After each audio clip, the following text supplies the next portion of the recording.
can swim. Just can't walk or dress myself.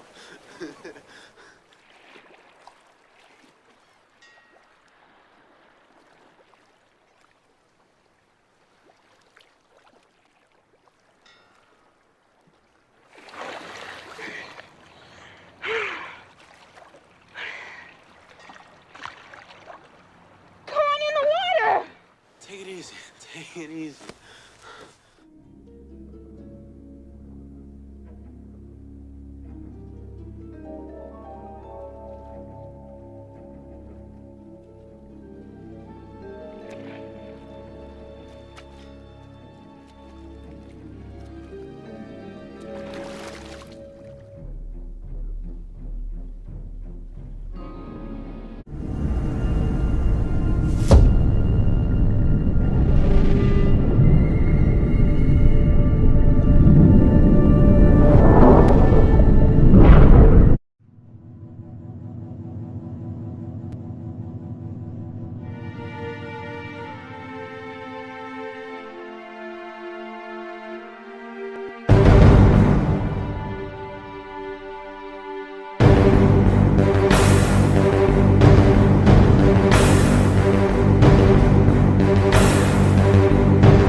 Salute, and welcome back to the Black Ocean. Now swimming in the deep end with your host, the one and only Great Black Shark. Ladies and gentlemen, can you hear me loud and clear on the microphone? Can you hear my audio okay? Give me a thumbs up and a black fist if you can hear my audio loud and clear, ladies and gentlemen. No, if you can hear me, I want to make sure that you can hear me loud and clear before we get underway this evening here, tonight, rather. Make sure, okay? I'm seeing a couple of black fists and thumbs up. Just want to make sure. Checking on my end, there's a couple of things going on. I want to make a couple of quick adjustments before we get underway, because I want to try to alleviate some things. A lot going on with OBS over here, so give me a second. Try to correct a couple of things I see on my end over here, and we will get started with tonight's broadcast. Quite a bit to cover, ladies and gentlemen, quite a bit to cover.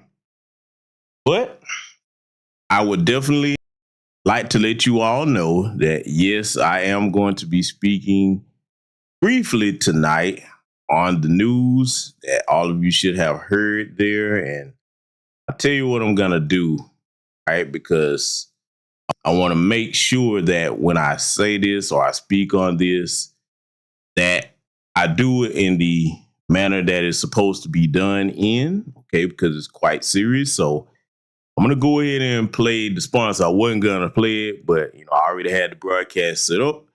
I'm going to go ahead and play the sponsors that we got here tonight. And then right after that, I'm going to make the announcement that I'm pretty sure everybody has heard already. So I'm going to go ahead and do that, and we'll be right back and get underway with that announcement. Okay, and the rest of tonight's broadcast.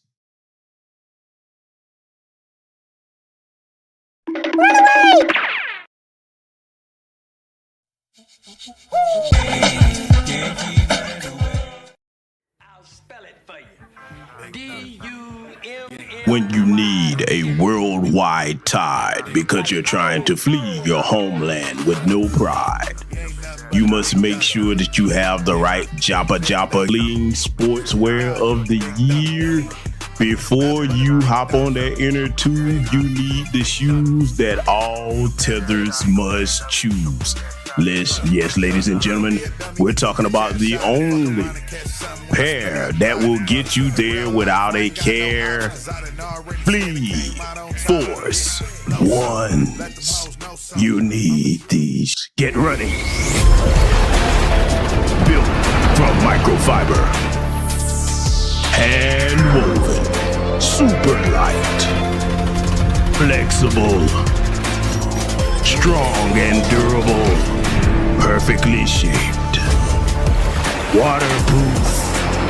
You need the shoes that will deliver when you're crossing those rivers.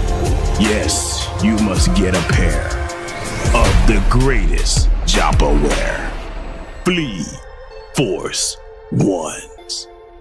Get running now.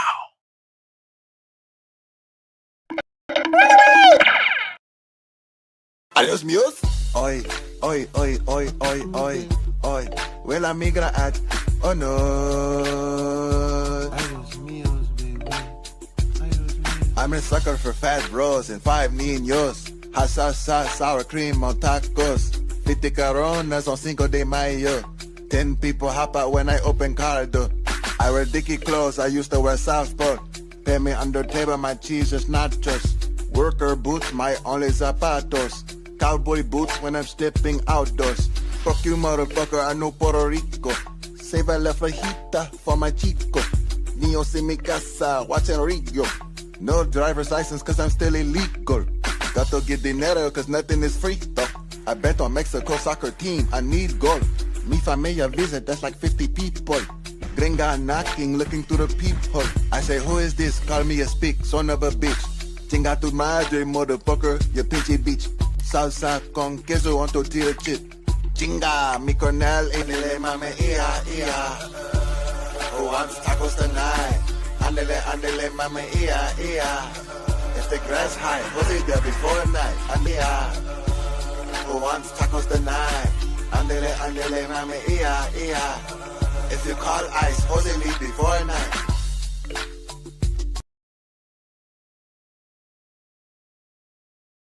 Yes, ladies and gentlemen, I had to go ahead and put the sponsor in there for tonight's broadcast. And, to be honest with you, I wouldn't have had it in tonight's broadcast because I got up earlier today, and like all of you know, what have you, I found out the news. And, it's bittersweet, but we must definitely acknowledge this news, okay? So in case you didn't hear about it, you're going to hear about it now because, ladies and gentlemen, all of you, and greetings to all of you here tonight. Forgive me for not greeting the chat room as I used to do. But ladies and gentlemen, our great Grandmaster teacher, Neely Fuller Jr., has transitioned to be with the ancestors.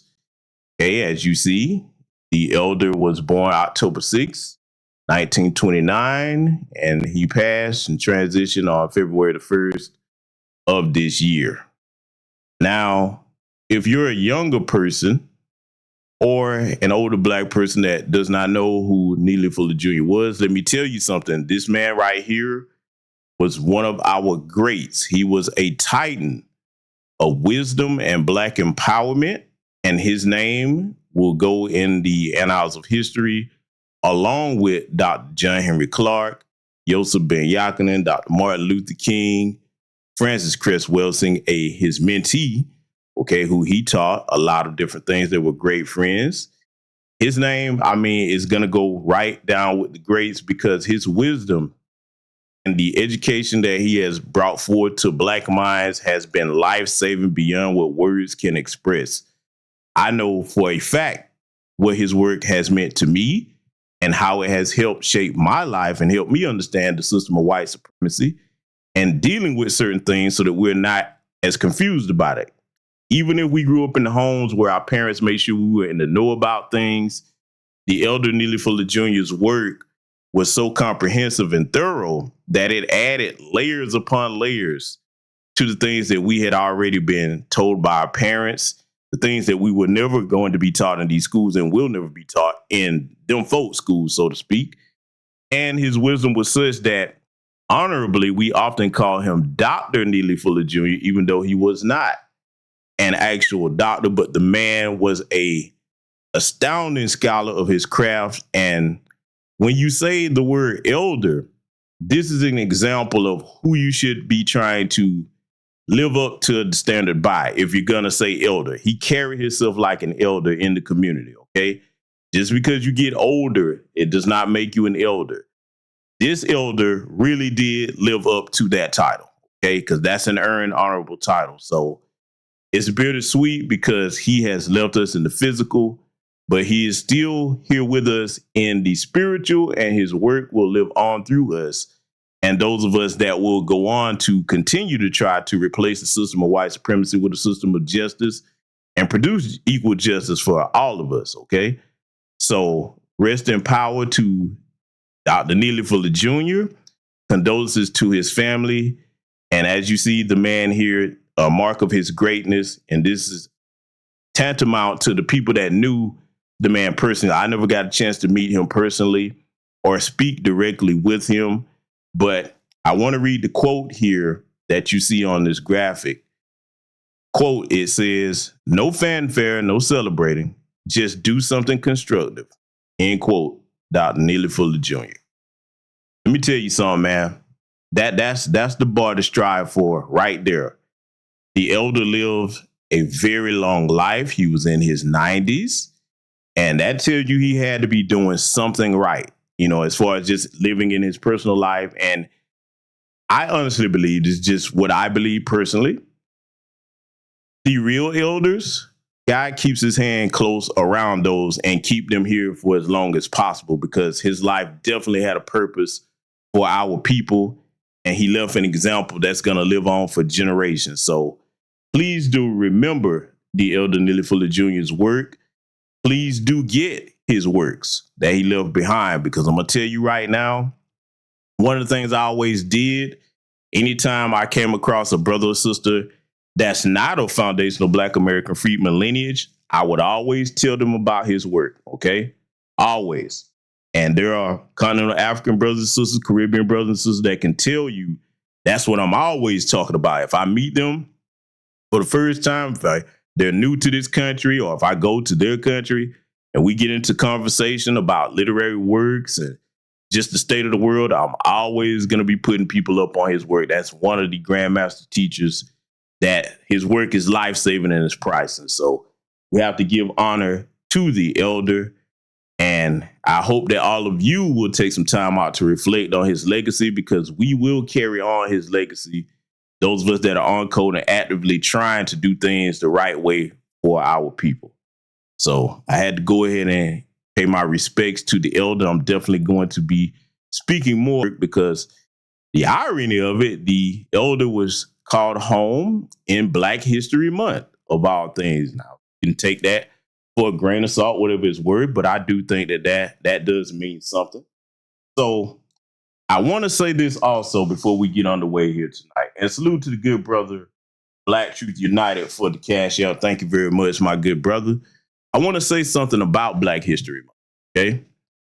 Family, as you all heard, a lot of the Democrat shillbillies were going around talking about, oh, Trump is going to cancel Black History Month. He going to do this, he going to do that. And we all see nothing of the sort has happened, at least not yet, okay? Let me say this to you all. And I'm saying it in the spirit of the now ancestor Neely Fuller Jr. Even if Donald Trump or the American government or whoever was to cancel Black History Month, if they were to reverse making Juneteenth a federal holiday, which we were already celebrating before that, family, we don't need these people's permission to celebrate our history. And it's not on any specific day that our history is to be celebrated. You, me, I, us, we, all of us are living Black history every day. We are. And it is up to us to make sure that we celebrate our own icons, our holidays. We don't rely on them people to tell us whether we can or can't do something. And see, I'm going to tell you something. For the people that were saying that, oh, my God, Trump's going to cancel Black History Month, this, that, the third. I'm going to tell you what I hear when I say that, and you all can let me know if you agree or disagree. When I hear Black folks, especially my lineage, talking like that, that lets me know that you're not prepared to fill up the slack and teach your children about Black history. Because, see, make no mistake, regardless of what school you send your child to, your child's education is primarily upon you, okay? You should be prepared to educate your children, because as Malcolm told us, only a fool would rely on the enemy to educate his children. And the greater majority of these teachers in these schools, we see how they treat Black babies. We see how there's a concerted effort to remove our actual history from the schools. So my message to those of you who are parents that are running around like chickens with your head cut off about it, tighten up, get on your job. My parents made sure before I entered into even preschool that I could read, write, and count, okay? my folks didn't play the radio about my education, and they did not play even throughout my formative grade school years, high school, and even college. All of my parents and my family had hands-on with my education. And as I got older, I knew that that was my responsibility also, okay? So stop being dependent on this enemy of ours to the point that you're so afraid that they're going to take something from you, okay? It reminds me of the people that are like, oh, my God, they're going to put us back on the plantation. And I say to them, does that mean that you're one of the people that's not prepared to do what you need to do to remain free? See, that's the way I look at it when I hear those things, family. So just wanted to get that off my chest today, all right? So we're going to go ahead and cover tonight's subject matter, though, all right? Family, the tacos and the tethers, oh, the Trump man, boy, the orange toupee guy, he has them shook. They are running around mad, angry, sad. They don't know 1 minute whether they need us or they don't need us. Oh, man, they angry, calling in to broadcast and hopping in Twitter spaces, X spaces, whatever you want to call it. Oh, they mad with us, boy, because we won't support them being over here illegally breaking the laws in our country. No. Oh, no. They can do whatever they want. You earned this because I'm going to go on here with this, and I'm going to prove this here tonight as we get underway. Let's just say you did come into this country illegally, okay? You shouldn't because you're breaking the law. But if you did, and you were here for a number of years, why would you not hurry up and do what you need to do to try to get you a green card and get your paperwork in order so you could stay? That's very foolish to stay here 10, 15, 20 years. Then you go, because see, this is what you thought you was going to do. You get over here, then you start having a bunch of ankle babies, and now, oh, look how things have changed. See, there's an old saying, I'm going to say this to you illegal aliens, because some of you may be listening angry. That's okay. You can be angry all you want. You never count on things, okay, that are not securely in your possession. In other words, you count on citizenship that you didn't have. It's almost like if you apply for several jobs or what have you, and you get a couple of callbacks, and yeah, the interview goes good, but you don't hear the words, you got the job.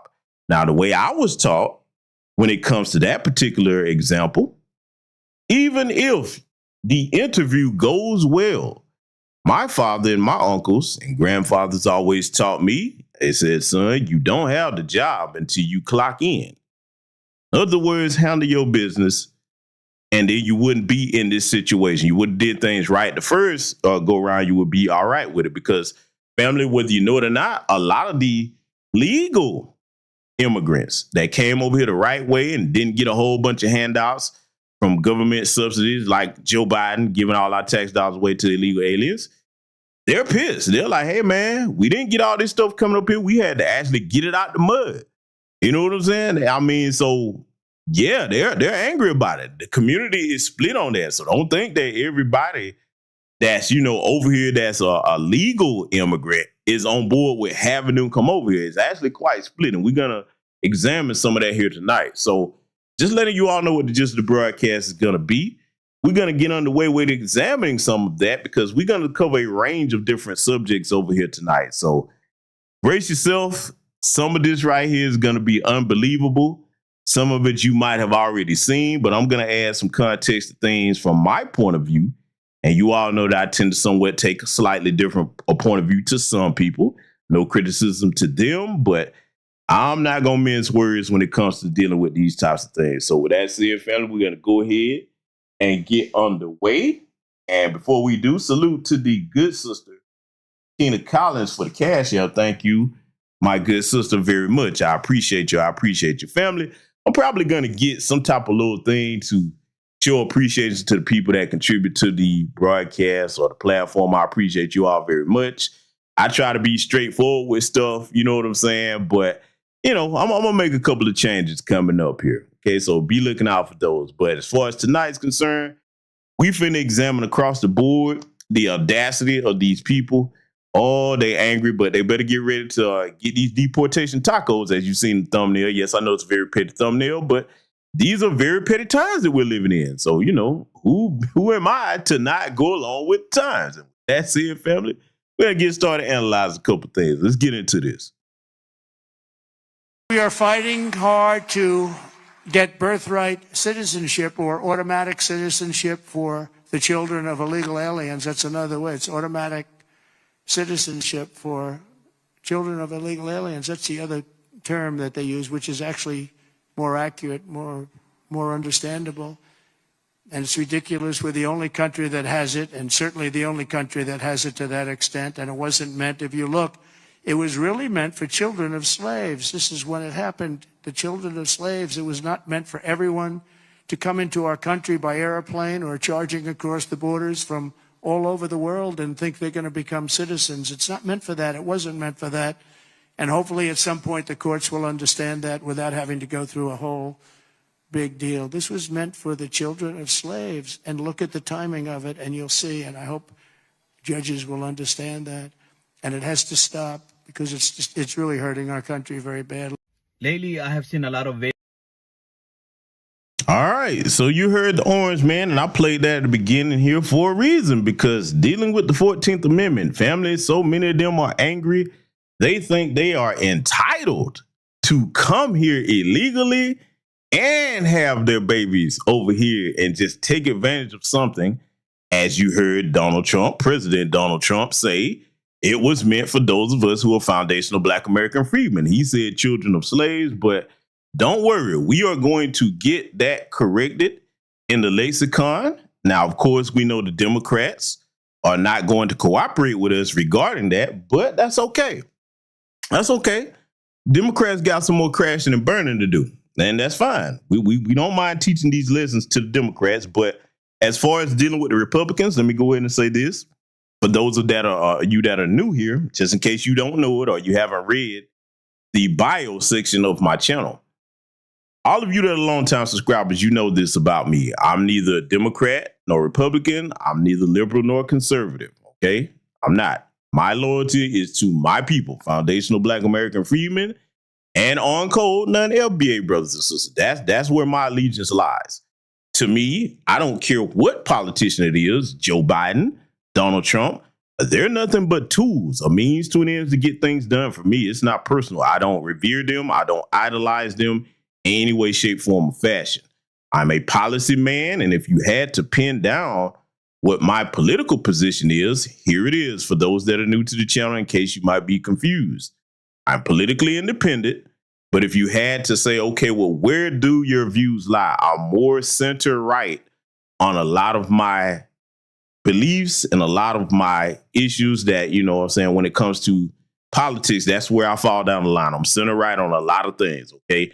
As some of you should be able to tell by now, because even amongst some of, you know, my fellow brothers and sisters over here in these new Black media spaces, I have a much more harsh view on certain things when it comes to righting wrongs against us and not tolerating certain things. And when it comes to putting our people first, I'm the guy that's fine with not mentioning other groups of people. I'm cool on that. Doesn't mean I have anything against them, but our people have been put last so much. It's time for us to focus on putting us first. And I'm going to be one of the people that focus on putting us first. I make no apologies about that and never will to anyone. Okay, so as you new here, that's where I fall when it comes to politics.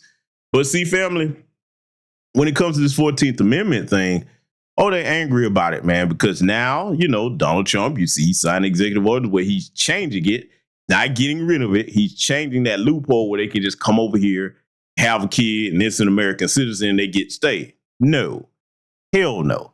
Now, are we the only country that has that? No, but we're one of the only ones where it's most abused because everybody's running over here to take advantage of our resources. And then when they get here, see, here's the problem for you illegal aliens, especially of this particular gentleman's community, and not just the Hispanics. There's others, okay? We can't forget about the Asians, the East Indians, the Arabs, etc. Okay, and some continental Africans, unfortunately. Okay, the tether class, all right? All of them would be tethers, by the way, because they'd be like, you don't call nobody else tethers. Tether is action-based, and all of you fit into that category. It's not just continental Africans or Caribbean. So let's go ahead and get that out of the way. But see, the problem with his particular community and others, you come here and then you practice anti-Black racism. Now, see, you would have had an ally in Black people if you came over here and you actually tried to show respect for my people and my elders, like the great ancestor now, Neely Jr., that fought and paved the way for you to come over here so that you would have the opportunity to come over here and get, air quotes, a better life. But that's not what you did. You came over here and you took the coward's way out. You saw that my people have been being oppressed and mistreated in this country. Okay. And then you said, okay, in order to become like the white folks that you already worship in your countries where you come from, let me come over here and pile on the Black people. Now, that's a very cowardly and disrespectful act. And now that delineation is here, because we're late to the delineation party, everybody else has been on that before us. Now we're saying, okay, no problem. It's every man for himself, every man and woman for himself. Hey, handle your own business. Don't look to us to advocate for you, just like you don't advocate for us. Even those of them that are legally over here, their politicians do not advocate for my people, foundational Black American freedmen. I have never seen it. Okay. So we just getting it all straight across the board. You don't have to like it. We don't care what your opinions are on it. You can be happy. You can be mad. You be sad. You can jump up and down and do a rain dance on wooden foot and turn backflips. We don't care what you think, what you do. And I will be one of the main voices amongst my people that keep our people focused. Because, see, let me tell y'all something. Everybody that's on the sound of my voice in this chat room listen to me live or that will listen on the playback. Family, I've been saying this for the longest, and I'm going to start saying it more because I don't think I say it enough. When it comes to foundational Black American freedmen and this hour of our history that we find ourselves in with delineation, we need to get accustomed to being in the mindset of declaration. Now, what do I mean when I say that? If you think about the word declaration, when you declare something, you state what it is. It's not up for debate. You're not asking nobody's opinion. You're saying, this is my declaration. Our declaration has been delineation, Black empowerment. We after our reparations, anti-Black hate crime bill, and whatever else it takes to empower and protect our people, okay, and produce justice for our people. That's what we are. That's not up for debate with anybody.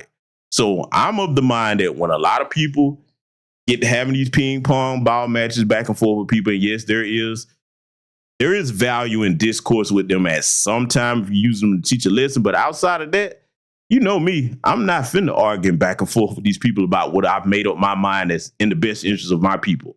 Okay? So that's where I want to keep our people focused at when it comes to dealing with the tether class of all different shades. All right? Now that I've said that, I want y'all to listen to this Mexican gentleman here. Oh, he's got some choice words for us because, see, let me tell you something about the tether class, the white adjacent tether class. Let me tell you something about them. You have to understand they take their cues from the dominant society. Okay, now, all of you are familiar with Mayoral La Raza in his community, whiten up the race. That's what that means. Okay, that's really bad down in Latin America and, you know, down in places like that, Mexico too. Okay, long history of that.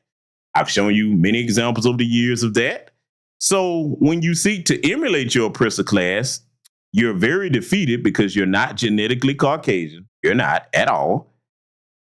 They also mimic the white supremacist ways. Now, one of the things that they've taken from their, white supremacist idols that they worship, they've taken this tactic.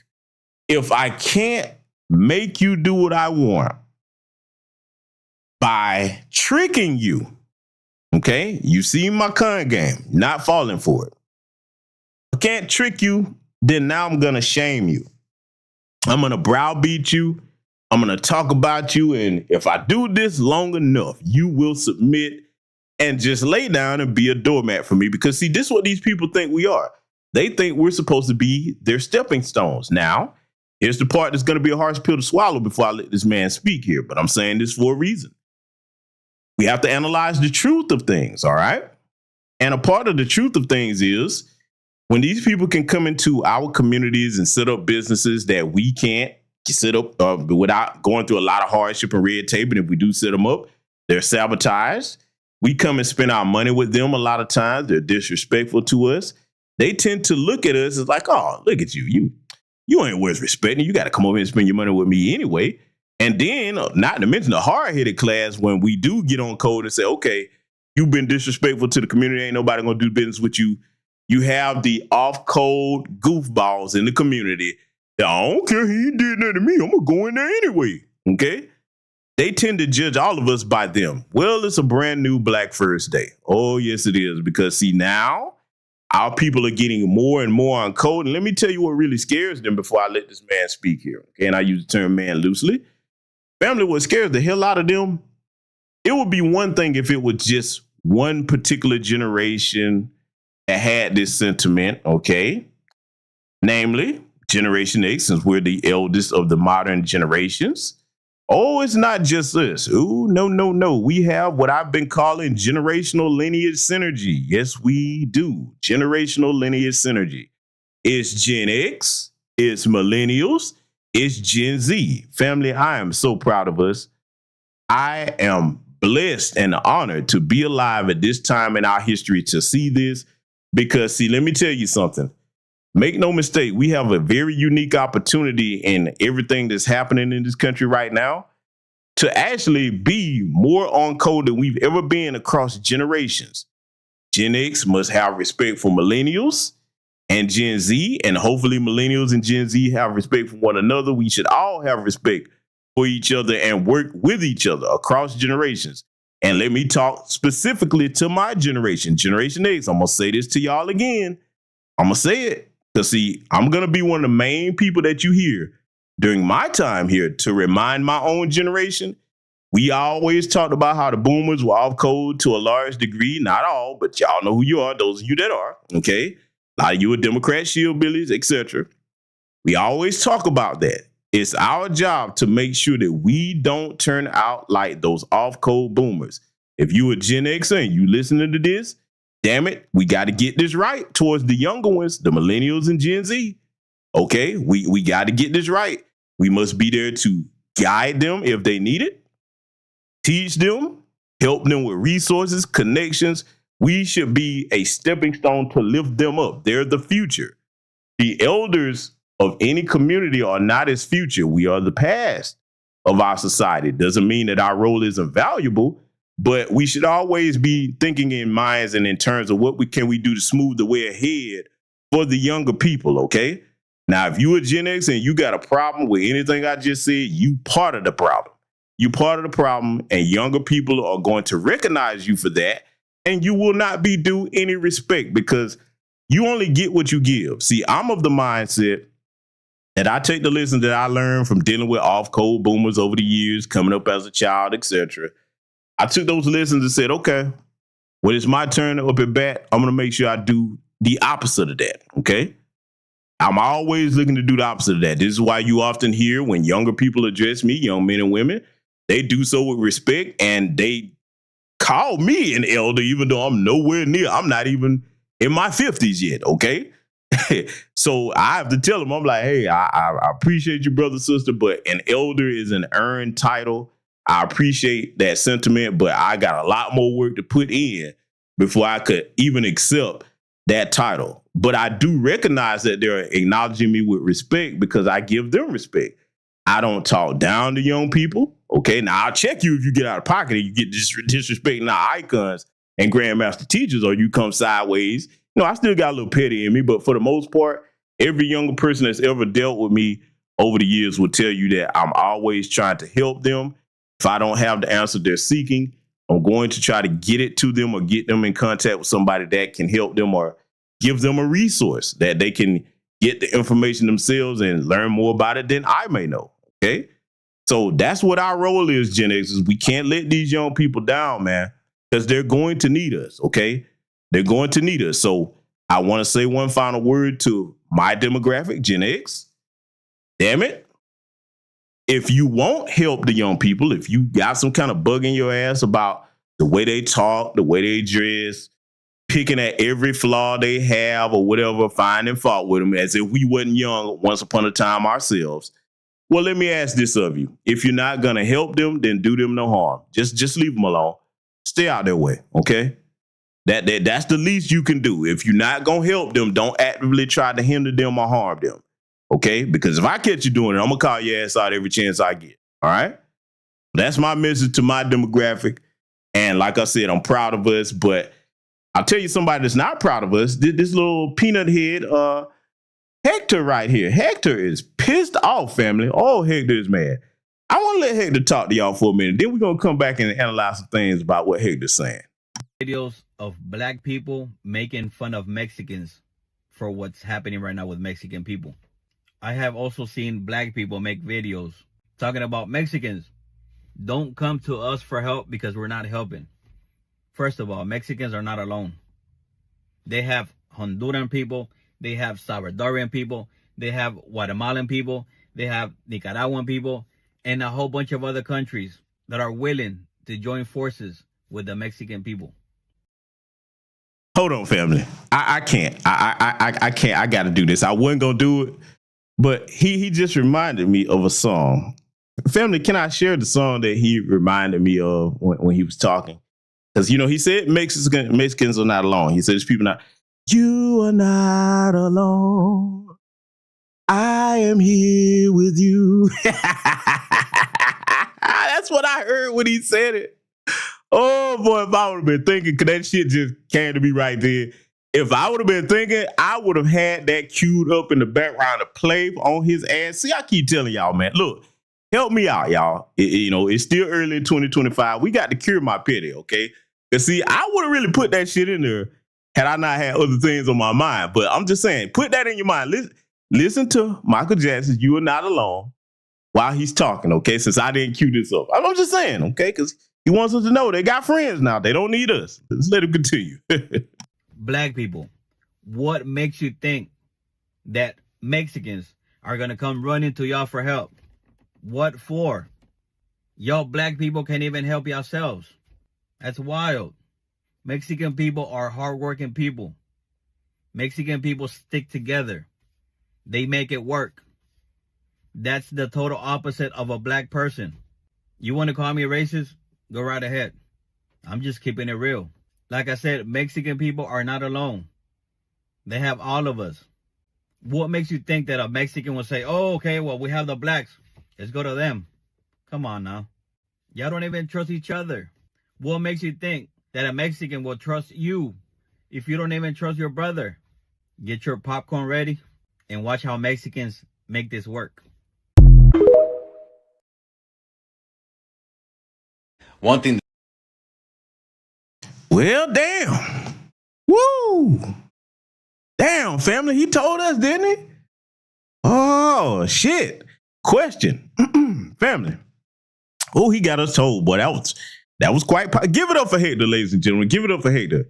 Give it up for Hector. Listen, if you looked at my YouTube short section, there's a short that I recently put up that describes Hector and his people's situation, okay? And I'm not going to tell you what it is. Just go and check that out sometime after the broadcast if you hadn't seen it already. But give it up for Hector, okay? Now, I have a question.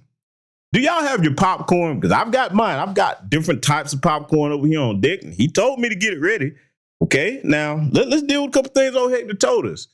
Hector said that, he said they're not alone. Okay, Michael Jackson's song should be in your head while you listen to that.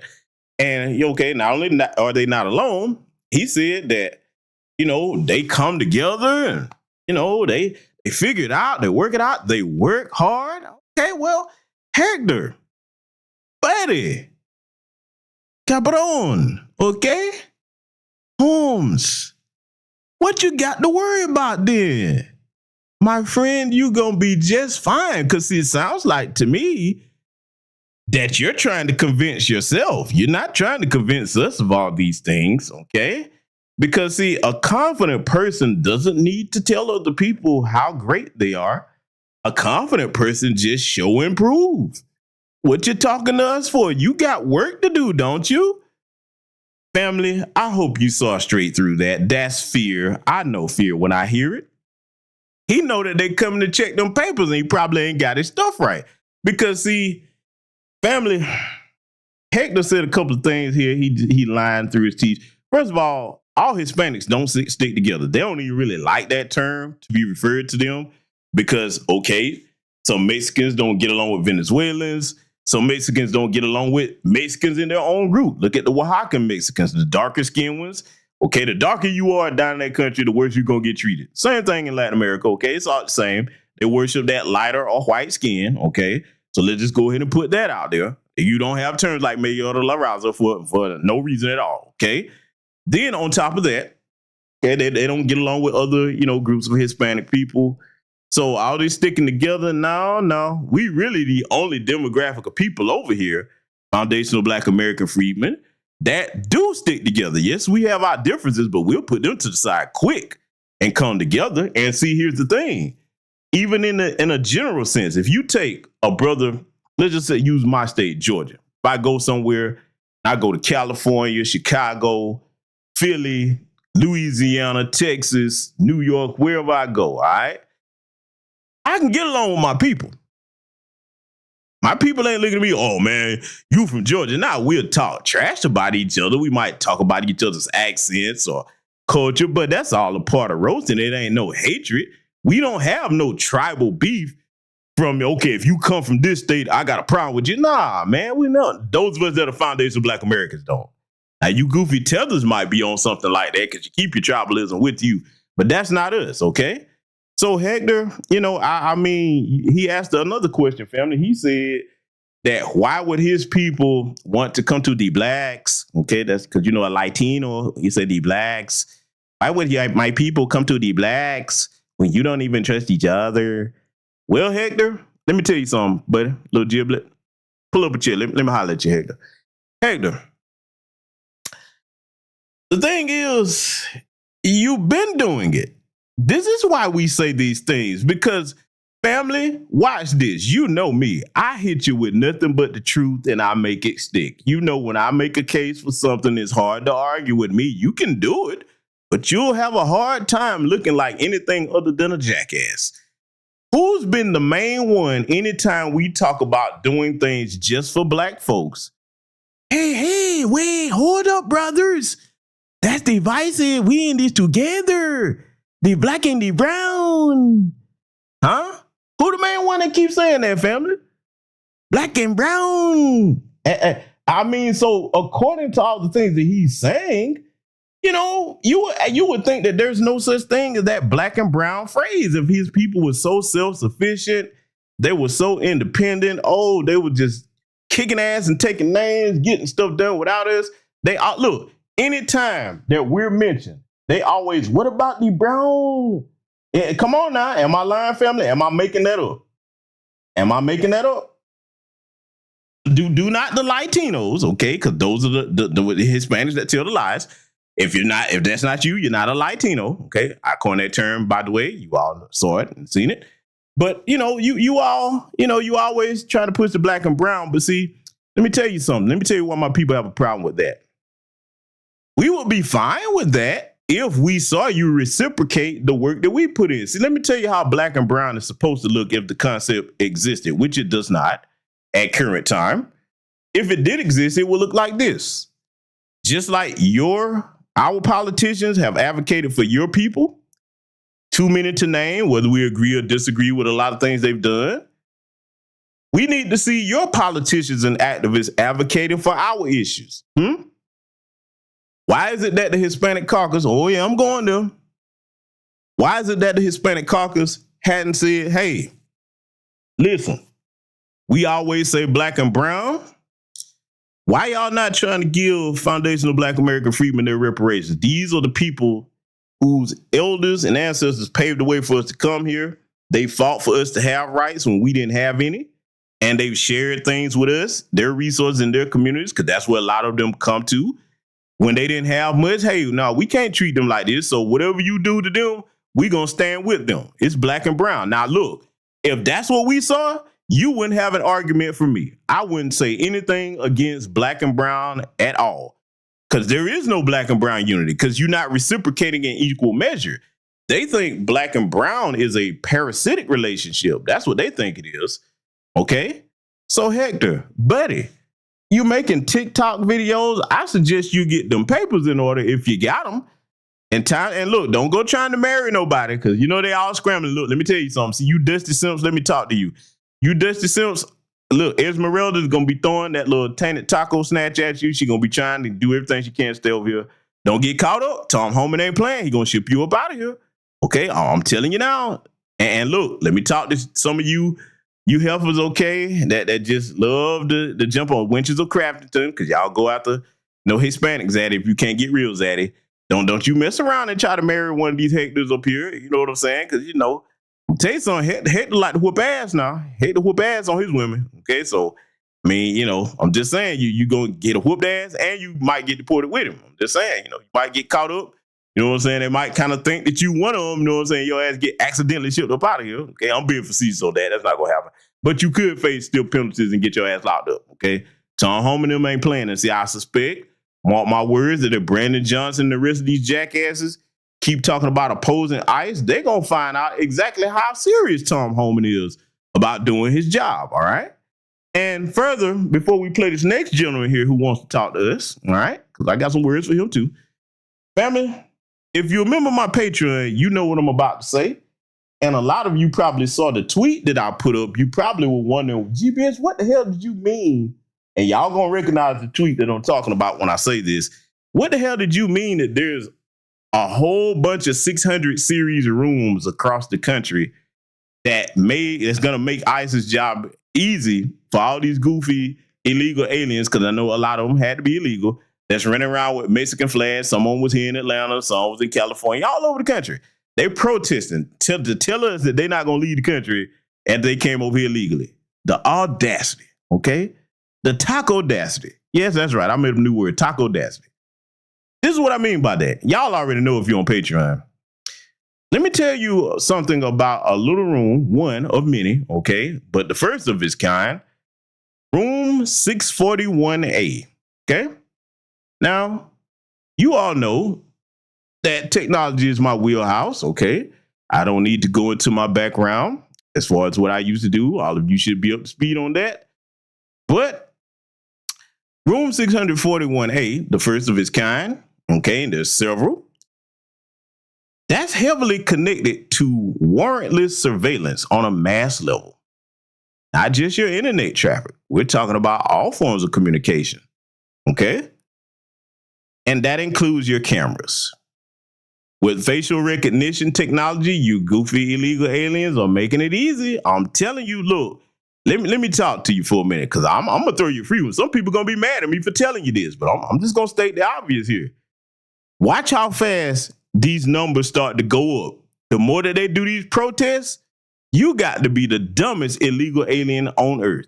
Even if you didn't know about what I just told you about. If you're on Patreon, you got the explanation for that, because I really can't go too deep into that on YouTube, because they get kind of acting funny when those with my background start talking about that. Y'all seen what happened when I really get to cooking on things and breaking stuff down. Y'all know how it is.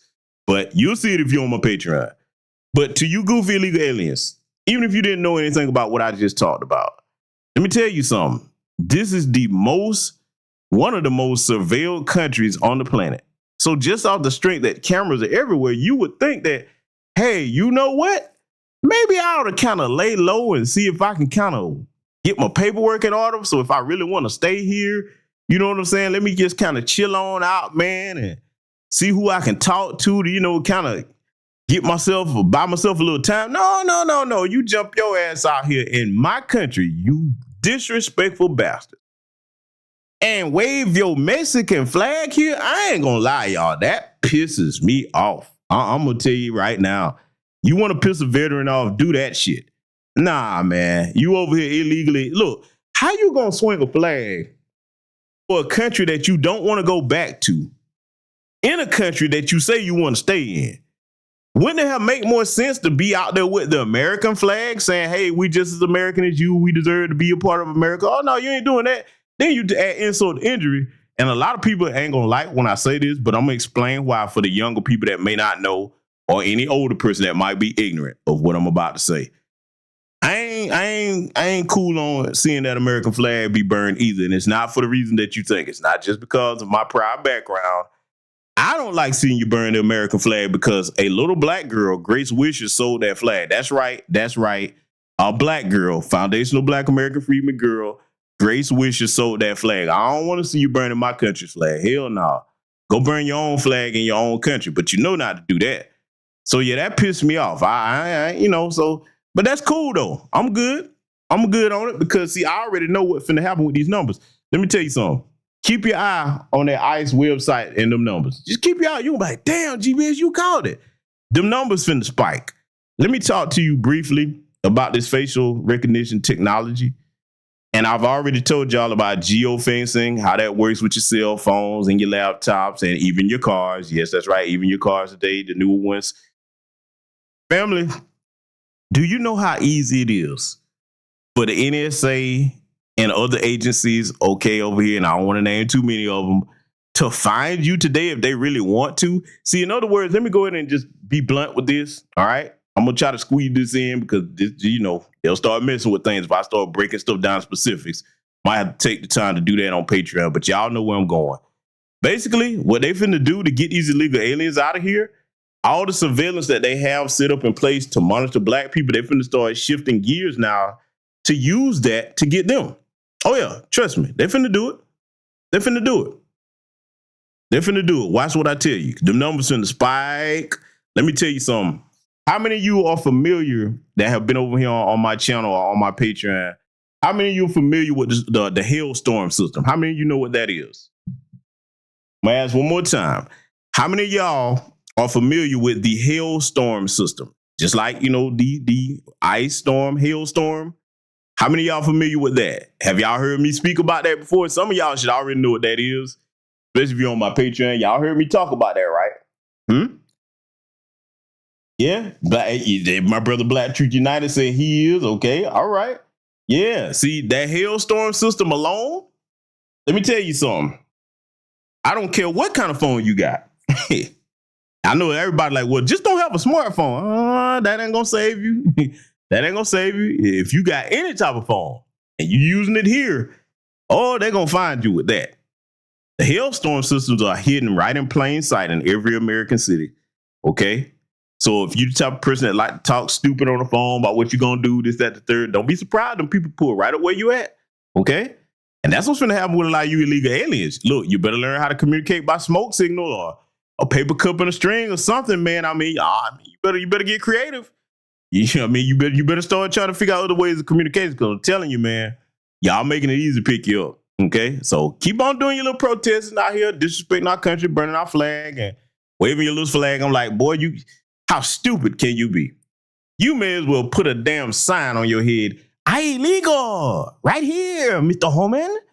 Send them home. Homan gonna get you too, okay? And I'm not gonna feel sorry for you. I'm gonna do what your buddy said. I'm gonna get my popcorn and I'm gonna sit right there and wave. Hey, Hector, Esmeralda, bye. Here, take a deportation taco, okay? Take a deportation taco. I'm gonna be passing out deportation tacos, okay? And I'm gonna have like a little plastic smiley face in the middle of the taco hole, you know what I'm saying? You know, because I want you to go away happy, okay? Anyway, we got more to get to here. I want to examine what this guy's gonna say here, okay? I want y'all to listen to it, because they got all kinds of instructions for us, family. We better pay attention, because they getting us told. Let's get into it. That I have to ask is got me really, really bothered is, where are y'all Black Lives Matter people at, man? When y'all needed us Mexicans and all my peoples was there, standing, marching along with y'all right there, ready to take out whatever needed to be done. So now where y'all at, man? This is real talk, man. This is get off the man. Where y'all at, man? This is real talk. Voted for her because... Woo! Boy, Enrique is mad. Where y'all at, man? With a little fake black accent. Goofball. Where y'all at, man? My people was right there with y'all, man. Where y'all at, man? We minded our foundation of Black American freedom business. Black Lives Matter. And they love to equate all of Black society with Black Lives Matter. Hey, jackass, Latinos, we don't fuck with the organization Black Lives Matter. Okay, that's some white folk shit and tether shit. The word Black Lives Matter, the phrase, sure. Yeah, we rock with that, but the organization, no.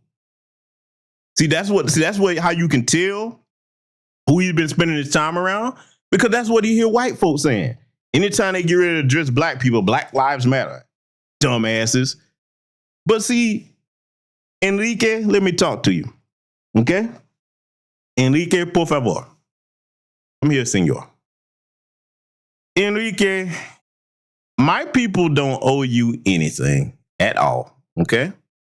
You hear the fear in his voice because, see, those of us that are men, and I'm talking about old school, rugged, dyed in the wood, battle-tested men, we know fear when we hear it. And I saw it and heard it in him. Who you think you are demanding or commanding my people to do a damn thing? All we got to do is stay black and die. That's it. You don't command my people to do nothing for you. But see, I'm one of the few people that you gonna hear say what I'm about to say here. And salute to the good brother Latravia Lawson for the cash out. Thank you very much, my good man. I appreciate you, sir. Appreciate you very much. I'm one of the few people that drilled this point home when dealing with the tether class males. And I say males because I don't view them as men comparative to me, and I'm gonna tell you why. I've traveled many places, but I've always come back home to my country. I'm not trying to nest under another man's tree. So I want all foundational Black American freedmen men, okay, because you're here in your country, especially Gen Z and you young Gen Alpha males, okay? You young Gen Alpha males, I want you to take this under your mantle and put this in your mental and spiritual and verbal lexicon, okay? I want you to put it in all three. Anytime another man has to go beg another group of men, same thing for the ladies. Ladies, you get on the females about this too, the female tether class of any variety or shade. Anytime another male has to come to beg to other men to help them, see, like your buddy, y'all don't know whether you're coming or going. One minute you say you don't need my people, the next minute, oh, you're talking about how much you need us. Oh, hey, where y'all at? We were right there for you. No, what you did during the pandemic, because they talking about the 2020 uprising after George Floyd was murdered. What you did, you got tired of being in the house, so you came out to blow off some steam, and you was doing a lot of looting and robbing. See, all that looting stuff, it was a lot of them doing that. That wasn't a whole bunch of Black people doing that. Sure, you had a few Black folks here or there. A lot of them was tethers. But for the most part, you can remember a video where, especially in California and other places across the nation, if brothers and sisters were out there protesting, they were like, hey, man, don't bring that over here. No, we ain't out here tearing up nothing. We protesting. We don't have to do all that to protest. So y'all remember that, right? So, they try to rewrite history. They try to use that as a shaming tactic. But no, man. No, look, it's time to show me how hard you work. I want to see some of this hard Hispanic work that you be talking about. That's what I want to see. Come on, show me how it's done. Reach down and grab them bootstraps and pull yourself up until you levitate. I need to see some magic tricks. Get with it, buddy. It's time. You had a free ride like a parasite for all this time. See, it's time for you to get up and fight. Because, see, I'm finna go somewhere dirty with this. Now, since you keep whining to other men for assistance, I don't really care for your women like that, but, hey, you should forfeit your women then. Yeah, I'm going there with it. Yeah, see, I want y'all to start repeating this to them. You want to shut their asses up if you're a man? This is how you talk to these bastards. If you begging me for my help, then go ahead and let your women come on over here. How about that? Now, I don't really care for your women. Like I said, I don't, little bad built refrigerator, box car ass looking. But, I mean, hey, that don't mean I can't put them to work. I need some gardeners and shit. You know what I'm saying? Look, I might have some housekeeping for you to do, something like that. I'm just saying, I can make you earn that green card. So if you're going to beg for my help, then, hey, send your women over here. What am I going to get in return? It's time for you to put in.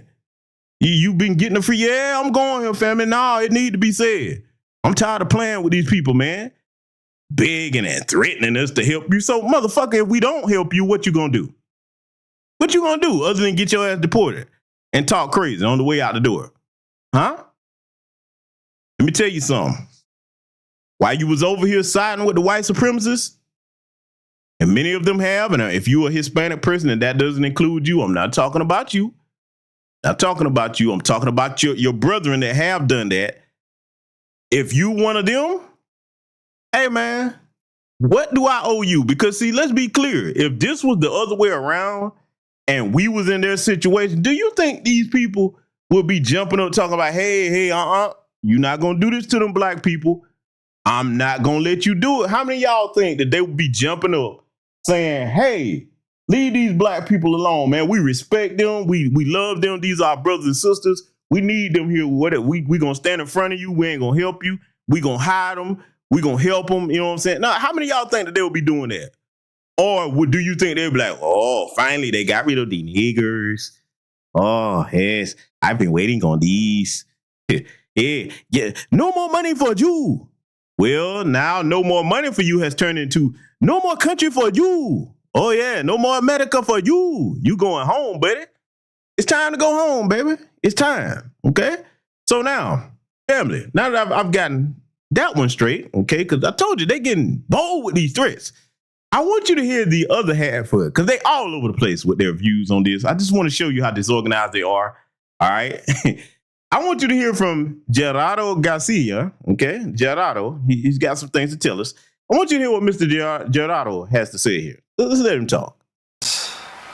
The rhetoric, floating garbage, the rapists, the illegal immigrants. My parents are immigrants. I'm first generation Mexican. I would really want for the immigration system to be fixed.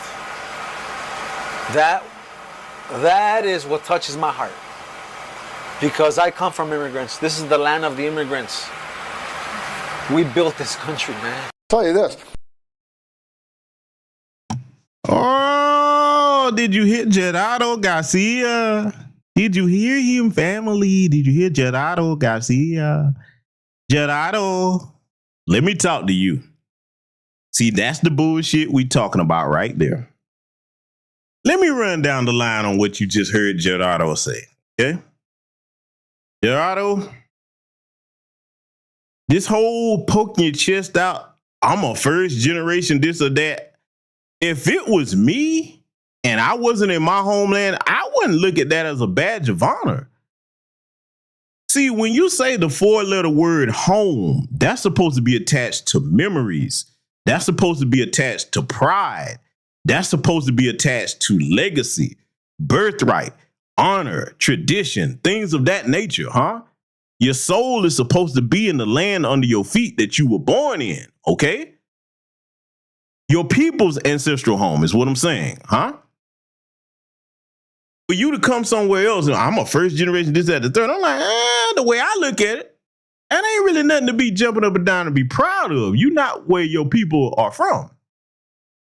We are, hence the name Foundational Black American Freedmen. We are the foundation of this nation. Now, Gerardo, you told some lies. You said that this is the country of immigrants. No, it's not. You told yourself that's what you wanted to be because so many of you have fled over here illegally all these years. That's what you thought it was going to be. Then you said your people built this nation. Last time I checked, I didn't see a whole bunch of Mexicans in chattel slavery. Huh? Your punk asses came up here after Jim Crow. The greater majority of you. Very few of you were up here during Jim Crow. Oh, no, you waited till my people was kicking ass and taking names and got some things straightened so that we could have some civil rights. Then you were like, the coast is clear. Hey, let me head north of the border. Yeah, that's what you did. So see, as a man, let's just talk manhood, huh? As a man, let me ask the brothers in here, especially my lineage, or non-LBA brothers that are on code. Let me ask all of y'all. Because I want to hear from all of you tonight. Let me ask you a question. I'm going to be looking in the chat room because I got a question I need to ask. For the men in here, and you women too, but I'm talking mostly to the men. How many men in here, if right now, let's just say in your neighborhood, okay, we're going to make this real. In your neighborhood, truckload of white supremacists pull up, okay? I'm talking about Jim Bob, 3-2 Tony, and Bubba. We going to kill us some niggers today. Okay, they pull up, how about the truck? I know this is extreme, but I want you to bear with me. So now, hey, these ain't no little punk ass white boys. These the ones that you can look at and be like, okay, we're going to fight these motherfuckers. Okay, or whatever it takes. Now they pull up and hop out. Oh, they just start attacking people. And those of us that are like, all right, yeah, I've been waiting on this. We go ahead and pull up, get squabbling. Whoop ass, okay? I'm talking about stomp all types of mayonnaise into the concrete, okay? All the way down, okay? Mayonnaise jars broke everywhere. Whoop their ass, send them packing. Now, after we do that, and then round the corner, then throw not one goddamn grape to hit nobody with. Hey, we got them, didn't we, Holmes? Oh, that's right, run. Don't come back here, Holmes. And we all looking like, hey, bro, while we was getting it in, where were you at? Like, no, I'm pretty sure. Hey, did anybody see him punch anybody? Nah, man, he was over there hiding around the corner. Hey, man, no, you got it wrong, Holmes. I was fighting one around the corner. Latino ass. Come on, man. How many of us be like, hey, man, yo, bro, nah, get the fuck on, man. You ain't put in no work. Get your bitch ass on. Run you up out of here. My point is this. How many men in here will respect somebody when it's time to put up a shit up and the motherfucker hiding somewhere, then they come out after all the ass them and what, trying to claim credit for the victory? Would any man in here respect that? Yeah, I know I'm petty with it, family, but I'm making a point here with this. I'm saying it for a reason. Because, see, that's what they did. They didn't come up here when we was fighting these motherfuckers during the height of Jim Crow and oppression. They waited till all the work was done. Then they flooded up here. There's a thing called civil rights. And then you ran your ass up here. That's what you did. So just off of manhood, I can't respect it, man. No. See, I'm old school, man. I come from the water hose generation, baby. For those of you that don't understand what that means, because some of the young people, I get it, you like, what the hell that mean? Let me talk to you, youngins, for a minute. Welcome over here if you are. Youngins, let me talk to you. Let me explain what that phrase, the water hose generation, mean. See, there used to be a time when we were young, Gen Xers, we would go outside to play.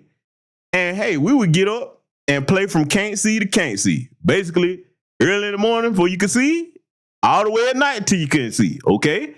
And during that time, we didn't run back, oh my God, I'm so thirsty, I need to go back home and get a glass of water. Nope. Where my Gen Xers at? Y'all know where I'm finna go. Whoever house you was at, whether you were playing basketball, football, boxing, whatever the hell you was into, hey, it's a water hole right around in the front. Go around there and hit that spigot. You got your drink out the water hole. That's what I mean when I say we from the water hose generation, baby. Now, I know some of you, oh my God, this not healthy. Listen, man, we were built for it tough, goddammit. Yeah, we were some of the healthiest kids you could ever imagine our playing back during that time. So I'm just saying, that's what I mean. We from the water hose generation. We built different. All right. So those of us that's from that generation, hey man, we ain't trying to hear that. You come around the corner after all the hard work done been put in, and now you jumping up and down. Yeah, we won. And now you need to get with him, bro, for we give you the same business. All right. That's what I mean. But see, don't listen to me. Don't listen to me, okay? Who am I? I'm nobody. Because they, I don't know nothing. I'm just a foundational Black American freeman that didn't run from his homeland. I want you to listen to Tom Homan because, send him home Homan, as I call him. He got a message for you. See, before I let him talk, let me I want y'all to look at Send Him Home here, because this is what I call him. Send Him Home, Tom Homan, okay? Take a look at this man, all right? Now, illegal aliens, let me talk to you about my buddy here, Send Him Home, Tom Homan. You better take a good look at this man. Now, he's a stout man, okay? Kind of portly. He's balding, pretty old, okay? I waited, he's probably in his mid-50s, early 60s. Something like that. But I want you, if you can, to look at his picture and turn back the hands of time to when he was a young Tom Homan, okay? I'm talking about high school, grade school. We got to keep it a buck. He probably was short and stumpy. He had somewhat of a speech impediment, as you can hear, and probably wasn't that popular with the ladies. Now, I don't know if he's married or not, you know what I'm saying? But he probably had to struggle to, get himself a spouse if he does have one. So now I'm saying this for a reason. I'm not saying this to pick on Tom Homan. No, this is my buddy right here. I'm saying this to the illegal aliens. If you think about the life that he's had, where he was probably picked on in school, he probably was picked on by some of your people, for all we know, okay? Listen, man, Tom probably got a chip on his shoulder towards you. So now that he's got this job, he's determined to be the best at it, okay? And he's doing a damn good job from what I can see so far. Send him home, Tom Homan. Send him home. Send him home. My message to you illegals is this is a motivated little white man here. He's a stumpy, little cartoon character looking joker, and he's pissed, and he's the border czar, and he's not playing, okay? I mean, when he speak, he cracked me up, but I'm just saying, man, boy, he on your ass. He out here hunting your ass like Elmer Fudd. Be very quiet, me hunting wabbit, okay? He hunting you. You the wabbit, okay? You the wabbit. Listen, I've said enough. I'm going to let you hear from Send Him Home Homan. Let him talk to you real quick. They don't have to help us, but they need to get the hell out of the way because we're coming and we're going to do it. Which means if I got to send twice as many resources to that sanctuary city, twice as many agents, that's exactly what I'm going to do. And I've been saying for the last several days that they need to study the law.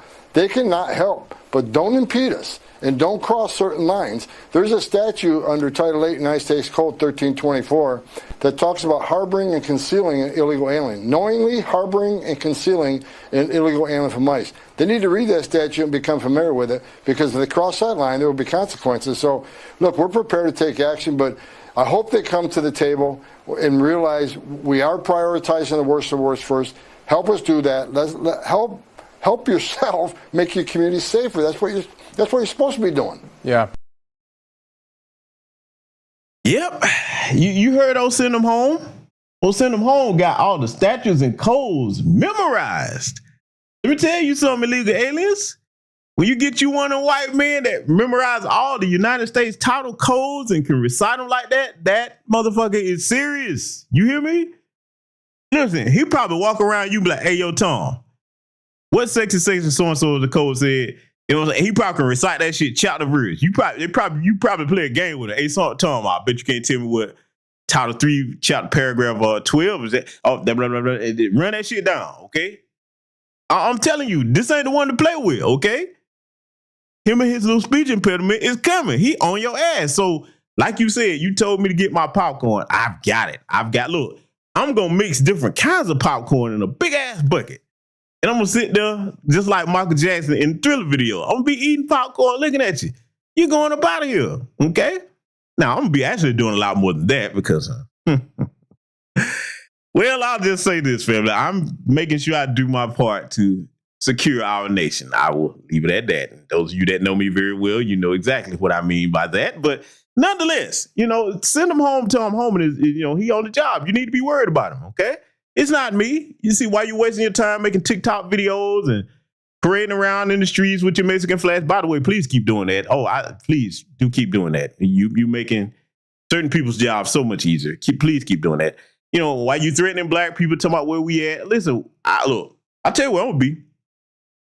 I'm going to be on my couch, chilling, okay? If I'm not busy at the gun range, if I'm not busy teaching students in self-defense, if I'm not busy, setting up different types of computer networks, and I'm not busy, providing executive protection to some people, I'm going to be chilling on my couch, okay? Hardworking man. I like my couch. I have a very, very comfortable couch, okay? Very comfortable couch, luxury couch, beautiful, okay? I'm quite fond of my couch. So this is where I'm going to be for those that keep asking, where you going to be at? I'm going to be minding my foundation of Black American business in my country, legally, on my couch. Now, you're probably going to be on a C-130 cargo plane headed back to your country of origin. That's probably where you're going to be. Now, let me go ahead and tell you another place that some of you probably going to go. And look, I'm going to say this with all seriousness. I'm going to even put the petty down for this one. I'm going to try to be kind and benevolent and give you this warning. Let me tell you something. Unless you've been on the rock somewhere, which you probably are, you heard Donald Trump, okay, the orange man, make the announcement that they've opened Gitmo back up. I'm going to warn you now. I know what that place is. I know what's been sent there over the years. You don't want to go there. It will behoove you to self-deport because chances are, if they round you up and send you down there, you're going to wish you had heeded what I told you. Let me throw something out here, and I've said this before in a prior broadcast. I'm going to say it again. Because some of you are young and you don't know no better. You just following the older illegal aliens' footsteps. Let me try to talk to y'all. The hard-headed ones, they're going to have to learn the hard way. That's fine. If you get sent to Gitmo, okay, Guantanamo Bay, don't you know that at that point, that might not be your last stop? It's some very bad things that could happen to you legally. Technically, it's not legal, but it's some very bad things that could happen to you. Why you got a chance to just go back to your country, especially if it's not a war-torn country, and most of those countries south of the border are not war-torn, it would be wise for you to do that because, see, let me tell you what could happen to you. They ship you to Gitmo. Your country don't want you back. The United States saying you're not coming back up here. Don't you know that you could be sent to other prisons? And I'm not talking about landlocked prisons. I'm talking about prisons that are floating, where you may not ever see land again. What happens if you get sent somewhere? You better think about what I'm telling you, because this has happened. I'm not pulling something out my ass. This isn't a fairy tale. This isn't sci-fi.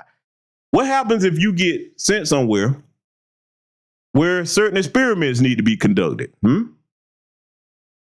Now, usually this will be reserved for homeless people. Oh, yeah, I'm being real when I say this. Usually that's reserved for homeless people. But terrorists have had this experience, okay, that have been caught, the ones that haven't been killed. They know what it's like. Hey, oh, boy, if they could talk to you now, I wouldn't wish that on my worst enemy. I'm going to be honest with you. There are places that you can be sent when your country don't want you back and you don't have no, because you think about it, if you stateless, meaning you don't have a country, you don't have anybody's protection. You don't have a government's protection. That means you're naked out here as an illegal alien. So it's not a wise thing to stay in that status. Do you hear me? See, this is the human being in me pleading with you because I know. Oh, trust me, I know. I know what I'm talking about. Some of y'all, and I already know it's going to happen, some of you going to get sent to Gitmo and you're going to get sent to certain other places too. Do you not understand? Let me further try to underscore the seriousness of this before we continue this broadcast. Do you not understand the many different agencies that are involved in making sure that you get out of this country? So I'm trying to help you. I shouldn't be, but I'm actually trying to help you. I'm trying to give you some advice. When it comes to anything that the CIA is involved in, yes, let me correct you. A lot of people think that the CIA only operates abroad. Ordinarily, yes, but that's not always true. Usually the FBI handles homeland affairs, but they have been known to work together here for certain things of this magnitude. Let me tell you something. The CIA are the most dirty group of fucking killers on the planet. You really, really do not want to get sent to Gitmo and fuck around and make their little special projects list where they happen to say, you know what, yeah, we need a couple of these, illegal aliens since their country don't want them. We got some things that we need to, to have them for. I'm warning you, some of you gonna find that out. Some of you might be listening to this broadcast and thinking I'm just bullshitting or just whistling Dixie, and then, you're gonna find yourself in that situation and you gonna be like, damn, that dude on this broadcast was telling me about this. I'm just warning you. You don't have to listen. I know what I'm talking about. So, you're going to learn. But family, I'm going to leave it right there. Hard heads make soft asses, but we're going to continue with this broadcast because let me tell you something. If you thought what we reviewed so far was something, you ain't seen nothing yet. I want y'all to check this out. And I'm going to say it one final time. If you're an illegal alien and you're hearing this, please go ahead and deport yourself. If you look, two things, go ahead and handle your business. If you able to get your paperwork together, and then you could be here legally. Or if you ain't gonna do that, just leave, man. Please just leave. Because, look, the only ones that they probably not gonna do what I just said, because it's gonna happen. I know it. It's gonna be the white ones, the Ukrainians. Yeah, they'll just send them back. You know what I'm saying? Send them back, I heard that actually surprised me. They ain't gonna do the white folks like that. You not white, no matter what you got on your paperwork. No matter what you told yourself in your head, white, you're going to fuck around and be a guinea pig. That's what you're going to do. But, I don't know nothing, though. I don't know nothing. Never mind me. You know what I'm saying? I've never seen anything. I don't know anything about what I'm talking about. So, never mind. Anyway, we're going to move right along, family. They can take it or leave it. I want y'all to check this out. So, here's the deal. Me being Mexican-American, I get it harder than a lot of folks, and a lot of Mexican Americans get it harder than a lot of folks. So at the same time, you guys come over here, make more money, don't pay taxes. You already come over here illegally. There's a system in place for that. There always has been. You guys still tax other people that come from other places, and it just doesn't add up. So you treat your women bad, like you're sitting down eating at the table while your women's still disrespectful. The way that you guys raise and how your wives are housewives, it doesn't add up. It's not the American way. It's not how my mama raised me. So at the end of the day, yes, I work harder than you guys. You come over here expecting us to know Spanish. No. You need to know English. You're coming to a different country. Me, it's Spanish, but at the end of the day, English is my first language.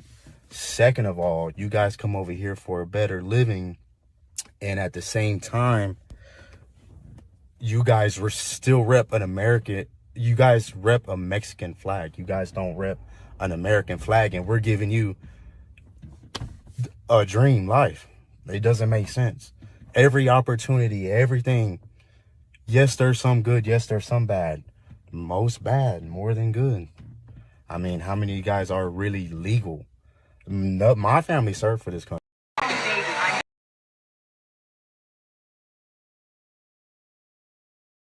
Okay, so family, I know there's been acting up a little bit, but did y'all really kind of get the gist of what he was saying there? Could y'all hear him? Y'all kind of get the gist of what he was saying. Okay. Yeah, I told you. Yeah, look, they're gonna mess with each other tonight. Yeah, that's all right. We got a little bit more to get to. They're gonna do their job. We're gonna do ours. Look, did y'all kind of get the gist of what he was saying though? Did y'all hear him for the most part, or should I run it back? Because see, right? Okay, good. Yeah, y'all got it. Okay, so see, couple things here about what you heard little buddy right there saying. First of all, let's point this out before I even deal with his main talking points. You see that that's a white Hispanic, okay, that identifies more as white and American. You see how he was talking. You see what hat he had on. He's like, oh, that's them, not me. He don't have no camaraderie with these illegals, even though those are his people. A lot of them are. You see this? See, it's a lot of, just like, look, they're like, hey, look, whether I came here illegally and got my citizenship, or whether I'm a first generation anchor baby, I don't identify with you. I made it. You didn't. So they're like, hey, you messing it up for us. We over here living our little white fantasy. You heard what he said. I worked with the white man. Oh, he was proud of that. Huh? But see, I hope y'all got to hear some of the things he was saying about how they treat their women, in case y'all thought I was just bragging about that. No, he telling the truth. They really do mistreat their women like that. A lot of them do. Okay, now, yes, you got that in everybody's culture, what have you, but what I'm saying is to an extreme degree, okay? That's one of the cultures that, hey, they go upside Esmeralda head there, you know what I'm saying? And there's a reason why when they get over here, they just ran wild. Because they know back home where they from, hey, they ain't got no rights and privileges like women have up here. I keep saying that. I know I sound like a broken record when I say that, but it's the truth. When you leave the Western world, okay, and go east or to the south, oh, it's a different ball game as far as women's rights. Oh man, it is completely different, okay? And see, this is why I always admonish and advise sisters, if you're gonna travel out the country, please take, a male family member, male friend, whatever. It would just be safer to move around if they see you with a guy, okay? Because I'm telling you, man, a lot of times they see you by yourself. You got to understand that some of these places, man, they look at women as targets, all right? I know that's a sick, degenerate thing, but I'm just telling you the truth. That's just how it is, all right? So anyway, I'm glad that y'all was able to hear what he was saying. So, like I said, they're split on the way things are going as far as the illegal alien situation. Oh, you say my mic is making a popping sound? Hold on, let me see something real quick. Let me check this. Oh, yeah, it is. Hold on just a second. I'm glad. Hey, thank you, Goddess Navy, for that. Hold on. Let me see if I can get that adjusted real quick. I'm gonna close my mic real quick, and then I'm gonna try something. Give me 1 second. All right? 1 second.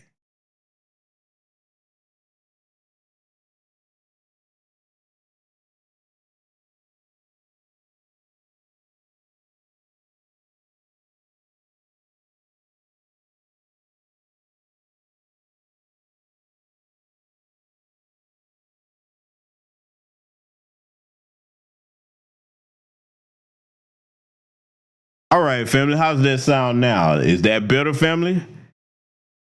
We resolve our popping issue. Let me see on my end if I hear it as well. Now, is that better, family?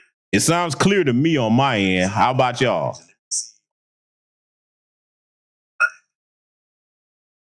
Okay, I see Black Truth United say we all good now.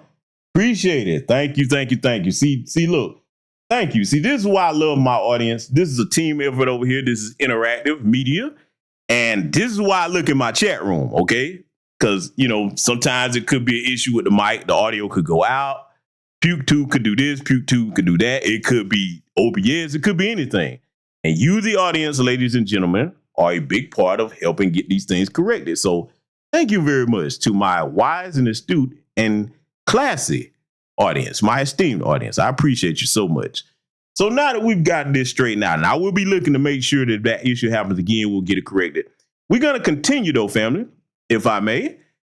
We got more to hear from the community that's going to tell us what we better do and what we should be doing here. Because I know we haven't been told enough tonight about what we should and shouldn't do and, you know, what we ought not to do and all of these different things and all of that. I know good and well that y'all hadn't been told enough, but she's going to tell us some more things here. So let's let her get to talking, family. Let's hear from another one in the community that's going to tell us what we should be doing to help them stay here illegally. You know what? If you want Donald Trump to win, then say Trump 2024. Trump 2024. In when we standing on business, I'm a big stepper. I did it. I sure did. I voted for Trump. And I'm Latina, half Mexican, half Guatemalan. What it means is that I'm for a president that is pro-America. That is for making this place better. Because it's a shit that obviously was not working for us. Latino for Trump! So far, I'm very, very happy. Thank you. Okay. Bye. That's why I'm not taking anything. I bet that you won't take something like that. You won't take something like that. I understand how you won't play. Looking at a legend in the flesh. Fresh about the kitchen to the check. Blue quarter king on the set. Hold up. Pose. All of the Latinos that voted for Trump because, I don't know, the price of eggs. And now they are confused and appalled by all of the decisions that he is making. We told you. So I feel so bad about everything he's doing, but I'm not surprised. I'm just sitting here like, he said that that's what he was going to do, and he's doing it. The mass deportations, ending birthright citizenship. I got so many people came after me like, he can't do that. Oh, no, he'll find a way. He did. He sure did. And now you have people scared, shitless. We told you so. We fucked around. Now we're finding out if it isn't the consequences to your actions. And this is exactly what happens when people vote against their own interests, regardless of how much you've been convinced or you've convinced yourself that you're not part of. You're not. If you are Latino, you're Latino, regardless of where you go, what you do, how much money you make, how whitewashed you are, how white adjacent you are. If you're Latino, you're Latino, and the consequences of your actions are gonna align with what you are. That's exactly what it is. And I just, seeing it play out in real time when like the people at Neo is kind of crazy. Seeing Elon Musk salute on national television, I just...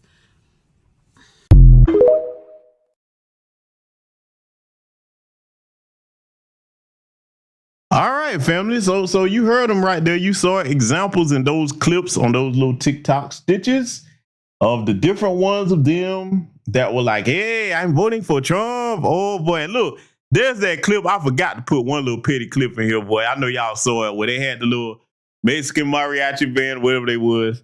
Latinos for Trump. That little song they were singing. You know what I'm saying? I forgot how it went, but boy, that was hilarious. Boy, that is funny. Listen, when they come at us, be like, hey, hold up, Hector Esmeralda, don't, You need to talk to your people, because your people said Latinos for Trump. And look, the numbers show that they showed up and showed out for the orange man, okay?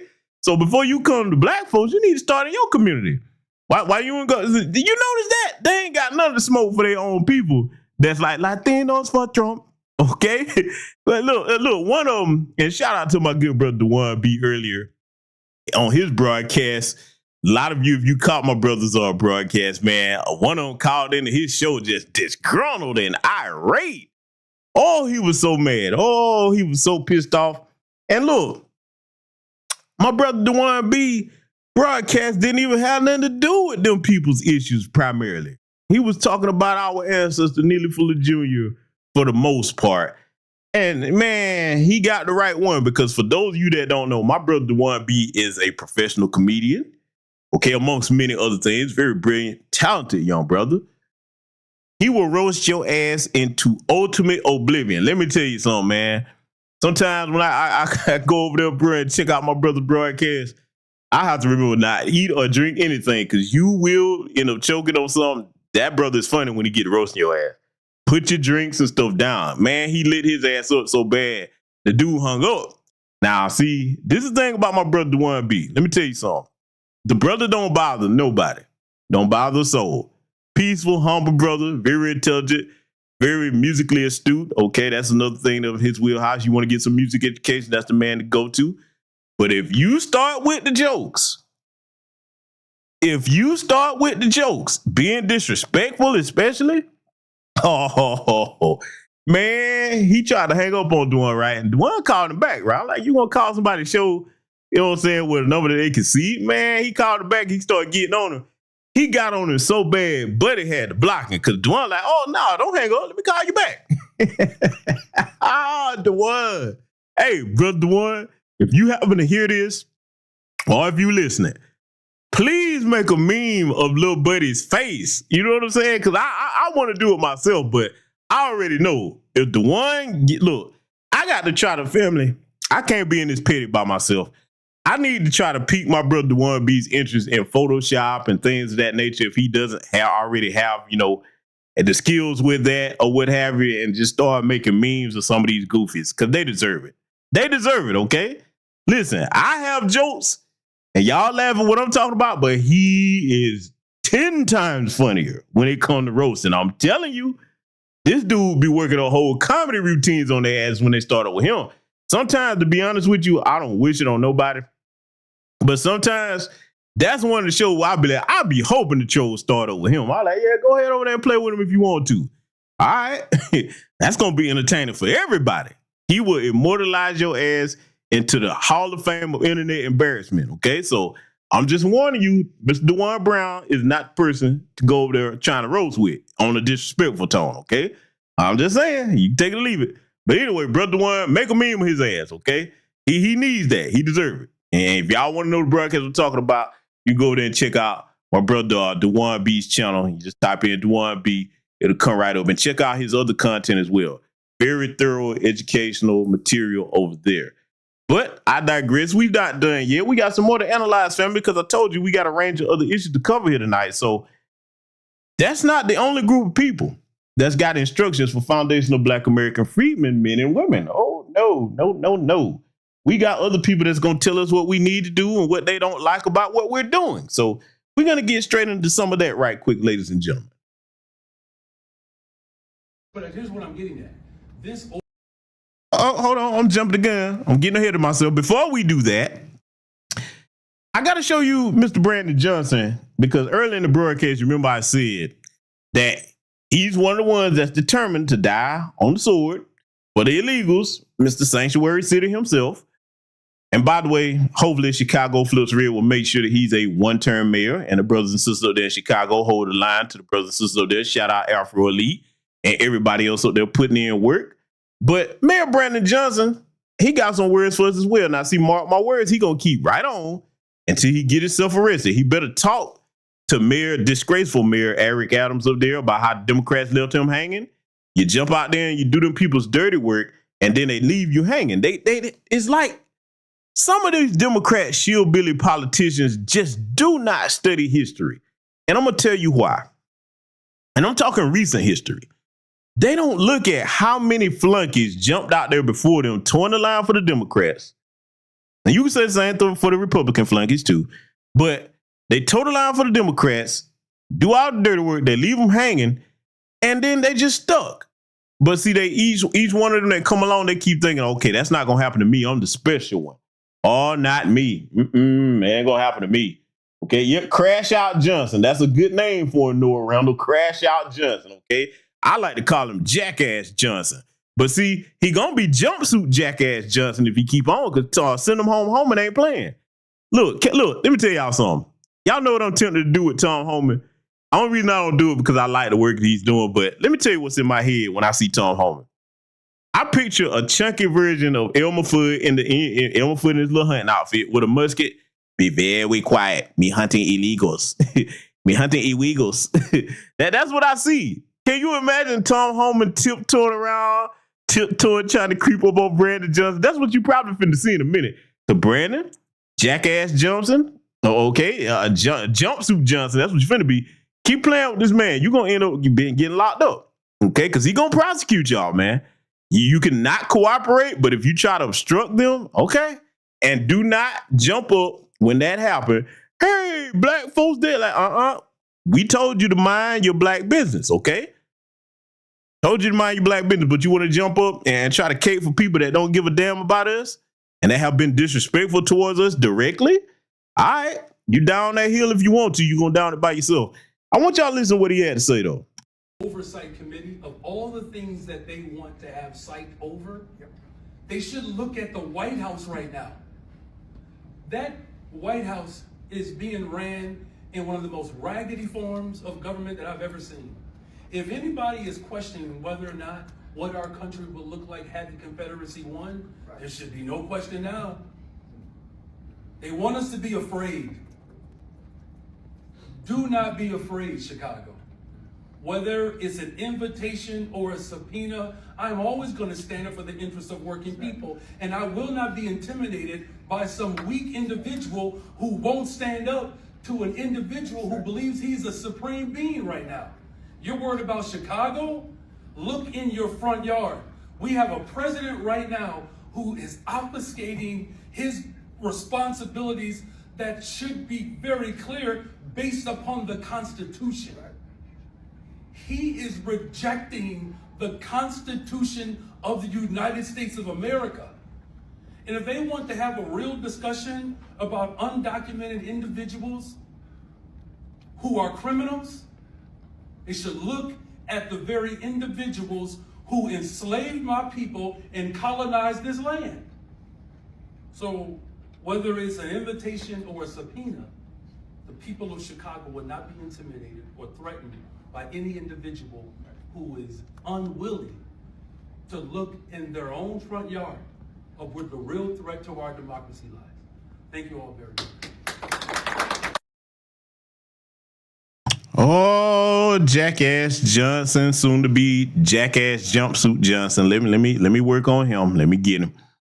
First of all, do not compare anything. There is no comparative struggle to that of foundational Black American freedmen in this country. Nobody, especially on American soil, especially people that chose to come here illegally and break the law and compare themselves to our people's situation. That's number one. Number two, Jackass Johnson. Let me talk to you. The minute that they came over here without documentation, they became criminals. It is against the law. See, that's the case. They just keep trying to like, oh, never mind, it's against the law. It's against the law to enter this country illegally. If I travel somewhere, anytime I've ever traveled anywhere in my life to another country, you can't just get off the plane and just waltz on in with everybody else as if you a citizen. No, you got to go to immigration, baby. And now you can try it, but I wouldn't advise that because I'm going to warn you something. I've never been locked up abroad, but boy, let me talk to you for a minute. One thing I do know, the jails and so-called prisons over here, oh, those are country clubs. Oh, man, look, let me tell you something. There are some prisons around the world. Look, I'm going to give you a couple of them that your ass better not fuck around and get sent to prison in these countries. Turkish prisons, right now, today, there are certain Turkish prisons that have dirt floors. Oh, yes, 2025. Big old healthy size rats come up there and keep you company, okay? You mess around and think you sleeping and you feel something furry and warm rubbing up against you. Yeah, good old Turkish size rat up there. Then you got Black Dolphin in Russia. Oh, man. I ain't gonna lie, boy, that's got to be top 5 worst prisons of all time. Huh? Mexican prisons? Dude. Okay. Look, I'm just naming a couple of them, just a couple of them off the top of my head. I'm like, all right. Oh, you better not go fuck around and go to the Middle East and get locked up. Oh, the so-called Middle East. Oh, that's going to be bad. Oh, buddy, let me tell you, boy, you will be crying and begging to get your ass back over here to America. And all that little, I know my rights and all that other stuff, man, you done lost your damn mind. You know what rights? You ain't got no rights. You better ask the fellow citizens there about what rights you have if you get locked up over there, especially as a foreigner. And then a disrespectful one, okay? But see, Jackass Johnson, you gonna learn what the inside of a cell here is, because I think he gonna keep on going on till he get what he working hard to get. And when you do, hey, congratulations, man. Like I said, you gonna get the Jackass of the Year award, okay? You crashing out for people that's not your own. And by the way, that background is questionable.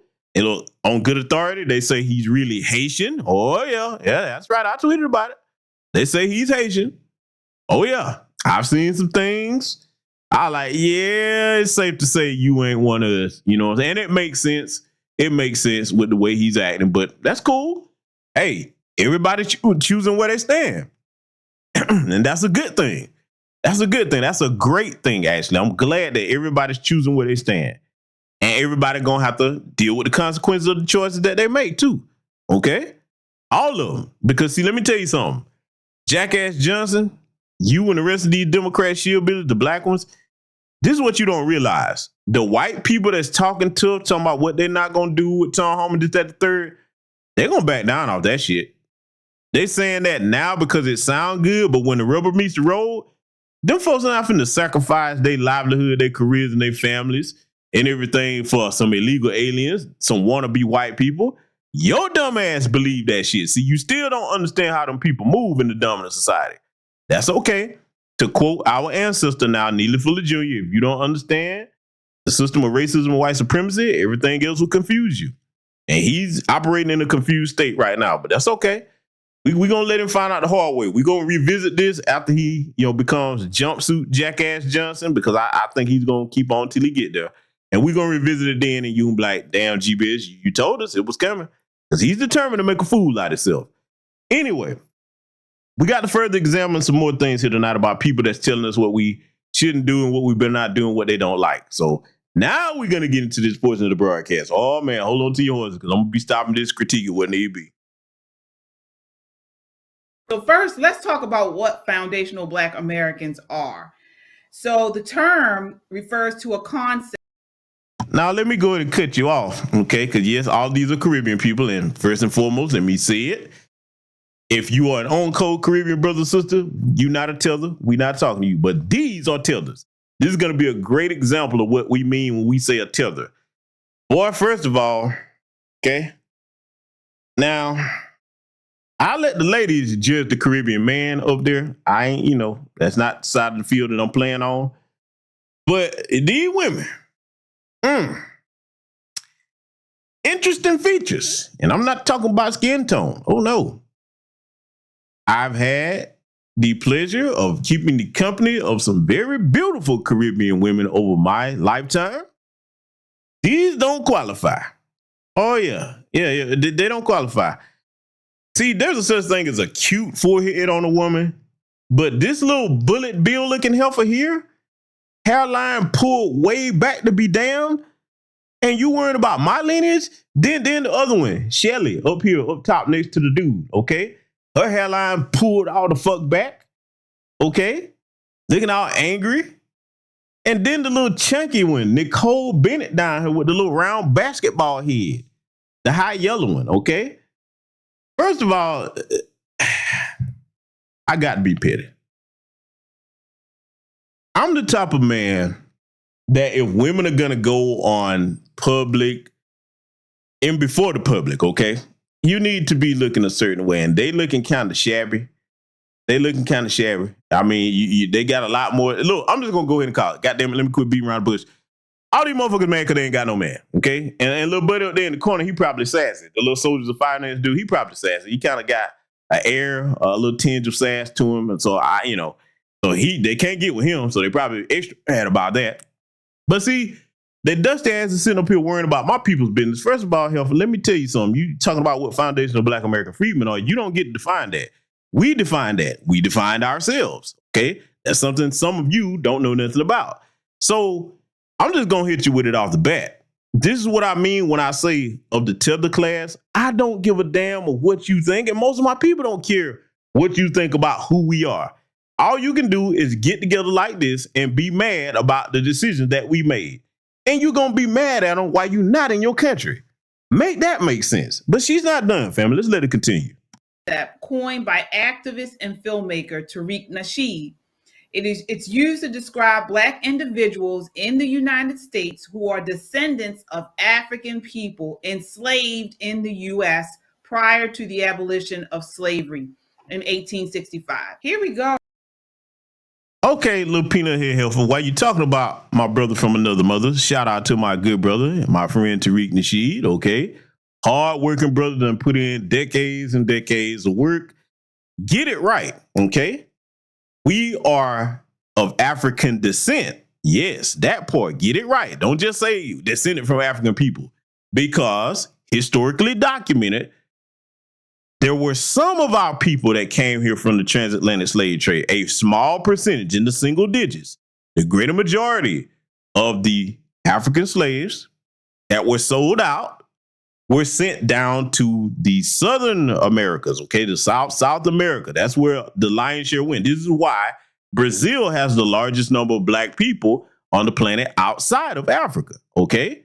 See, it's easy to debunk them when you understand history and you have a strong command of how things actually went. So we ain't gonna let you try to pull that little sleight of hand she tried to pull there, okay? We get it right. If you're gonna talk about people and speak on who they are, you need to get it accurate. Just because you mad, you got to bug up your ass about things and you angry, that doesn't mean you get to tell lies on people. See, this is why you get the label tethers, because tethers love to lie and be angry and powerless, okay?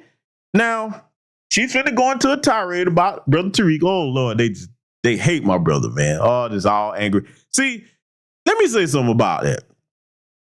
I notice from time to time my brother has his egg spaces, and I try to catch them when I can, okay, because he's over there on the West Coast. I'm over here on the East Coast. But I've noticed a lot of times, even when I'm just sitting there listening and observing, have y'all noticed this pattern where they always coming over to our spaces, but we don't never really go over to theirs, family? Y'all notice that? Now, there's a handful of people that are of our lineage that I call them Hot Cheetos Twitter. Y'all know who they are. I don't need to call no names. They like to go over there and mess with them people and be arguing with them. You know, you ain't gonna never see me in no tether space, because what the fuck I'm gonna talk to you about, huh? Well, what are we gonna talk about? I'm not trying to run from my homeland, so we don't have nothing in common there, okay? I'm not trying to, run and get me a white woman, so we ain't got nothing to talk about there. Okay? I'm not worshiping white people. We ain't got nothing to talk about there, okay? I mean, so it's just, water seeks its own level. So, y'all do what you want. I don't really have no reason to go in these spaces. Now, I'll tell you what I do welcome, and I'm probably going to start hosting more, this year. I do welcome the own cold continent of African and Caribbean brothers and sisters that want to come into our space, and we talking about doing things to build for everybody in a mutual situation, not one-sided or a parasitic relationship, okay? For that. We can talk about that. But, when you come into our spaces, they always want to center themselves when nobody's even talking about them. Well, do you hate us? Listen, nobody hates you. How you going to jump in somebody else's conversation and center yourself? Boy, look, if they spent a fraction of that energy focusing on, okay, look, we're immigrants, some of us are first generation, et cetera, especially the men, because y'all heard me say this before. If most of the men would say, all right, we're going to get together and figure out what we can do while we're here to get something going back home so we can kind of, get a foothold where we need to be in our birthright. Because, see, I just don't understand how you just up and leave somewhere and you just say, fuck it, I'm here now. What they all say, I'm an American like you. No, you kind of not. Not if you had to immigrate from somewhere and you an anchor baby. I said, no, we're not the same, baby. My family go back on this land for generations, and I'm still counting the generations back with my research. I'm still not done. I'm trying to get as far back as I can with that. And that's something I encourage all foundational Black American freedmen to do. Research the history of your family on this land and see how far back it goes. You'll be surprised what you find. I'm steady being surprised at the things I'm finding. I'm still going, okay? So we not the same. You don't have no connection to this land going back generations. Hence why we say foundational Black American freedmen. Your little 1-2 generations over here, we not the same, baby. We not. Ain't no hate, no disrespect, but we not the same. We got to get this right. In your mind, you told yourself that. Because, see, let me break this down before I let these jackasses continue. What they really mean is when they say, I'm an American like you, they not really meaning black. Let me correct y'all on something, because a lot of people think that, they must mean that they black like us. No. When they say I'm an American like you, in their mind, the term American means, hey, I'm closer to whiteness. A lot of y'all probably didn't catch that. Oh, I'm going here because I know these types too well. Yes, I do. Let me tell you something. I'm going to tell you how I know I'm right.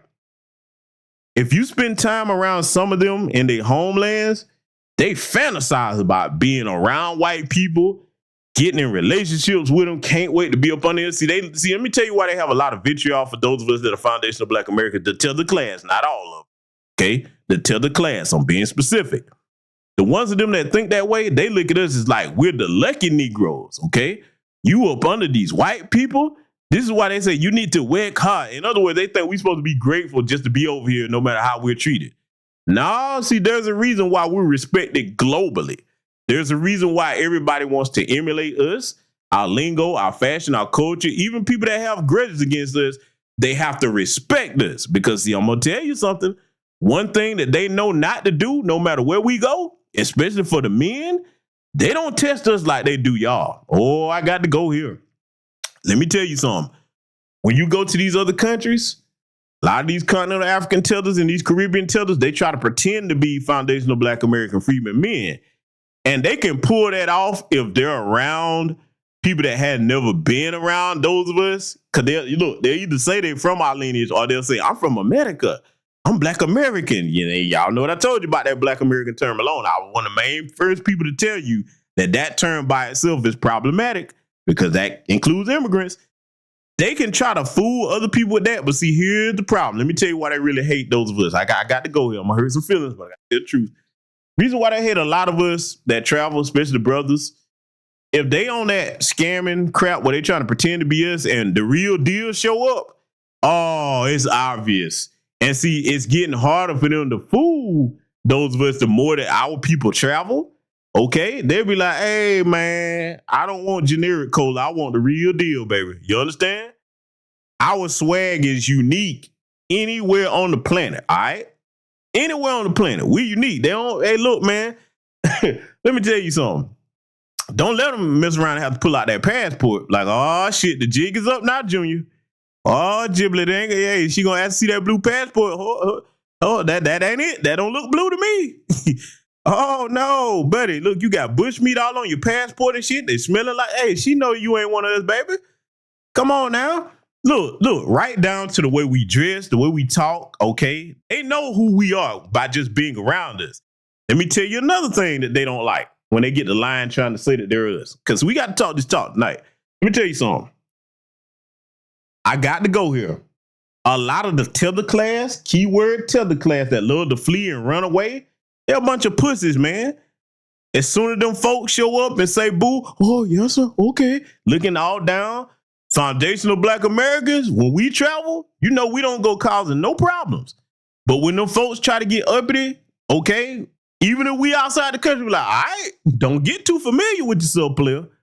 Because when we talk, they already know who we are. But I just give them a look. I'm like, bruh, if you do this, I'm going to tell you, the only thing I'm going to do is give you a short couple of seconds to say whatever prayer you need to whatever deity you believe in. Because now, when I get to putting hands and feet on your ass, yeah, it's going to be ugly.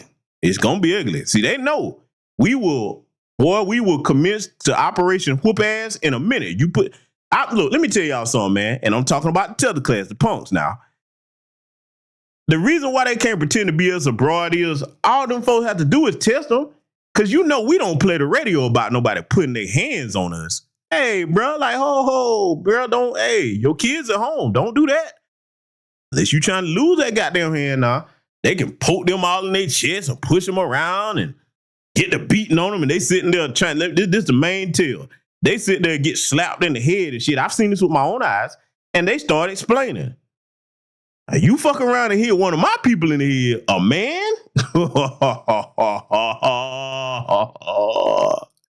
Woo! Like, hey, y'all, everybody ain't got nothing to do with this. Stand back. It's about to go down. It's finna be WrestleMania. We finna whoop your ass, boy. I'm like, never mind the music, Giblet. Just keep dancing. Cause boy, I'm trying to tell you, I will stomp your ass from pillar to post. Put your hands on me. Goddamn it, I ain't touch you in no kind of way. I don't care what you say. Just don't touch me. You fuck around, or don't get within my 3 feet of space being aggressive. Because now that's my rule. You get within 3 feet of space being aggressive, I'm going to knock your ass out. I'm just go ahead and counsel you. I'm going to turn your TV off. Okay? That's just me. And most of my people are like that, even the women. All right? I'm just trying to tell you. So y'all can't cosplay as us abroad. Y'all need to cut that shit out, man. Hey, see, you love us and hate us at the same time because see the reason why. Here's the other thing. The reason why they like to cosplay us abroad, especially they men, they treat us different overseas. Yes, they do, family. That's why I keep telling a lot of y'all you need to travel. We are respected outside of this country a lot more than we're respected in, and I'm telling you now. Does that mean that you ain't gonna never have no issues or problems? No, but look, there's a difference between how they treat continental Africans and Caribbean black people versus how they treat us. One, they know we ain't finna sit there and get started with disrespect. And number two, they actually admire the things that we put up with over here. They do. They admire us for not. See, let me talk to the class for a minute because they probably think I'm just picking on them. Nah, I'm trying to teach you something. It might make you mad, but I'm trying to teach you something. It's better to be respected than liked. Even if they don't like black people, they respect what we've been through over here because they know we're not trying to assimilate into whiteness. They look at how you carry yourselves when you go to the UK, when you come to America and these different Western nations. They see the first thing you want to get up under is a white woman or a white man. They don't respect that. On a battlefield, you respect the warriors that stand and fight. You don't respect those that cower down and let me join your team. That's basically what you're doing, you fleeing tethers. Yeah, I know. See, I'm the guy that when I talk to him, man, you know me, I don't even roast him. I just hit him with the truth. Tell me how it's different.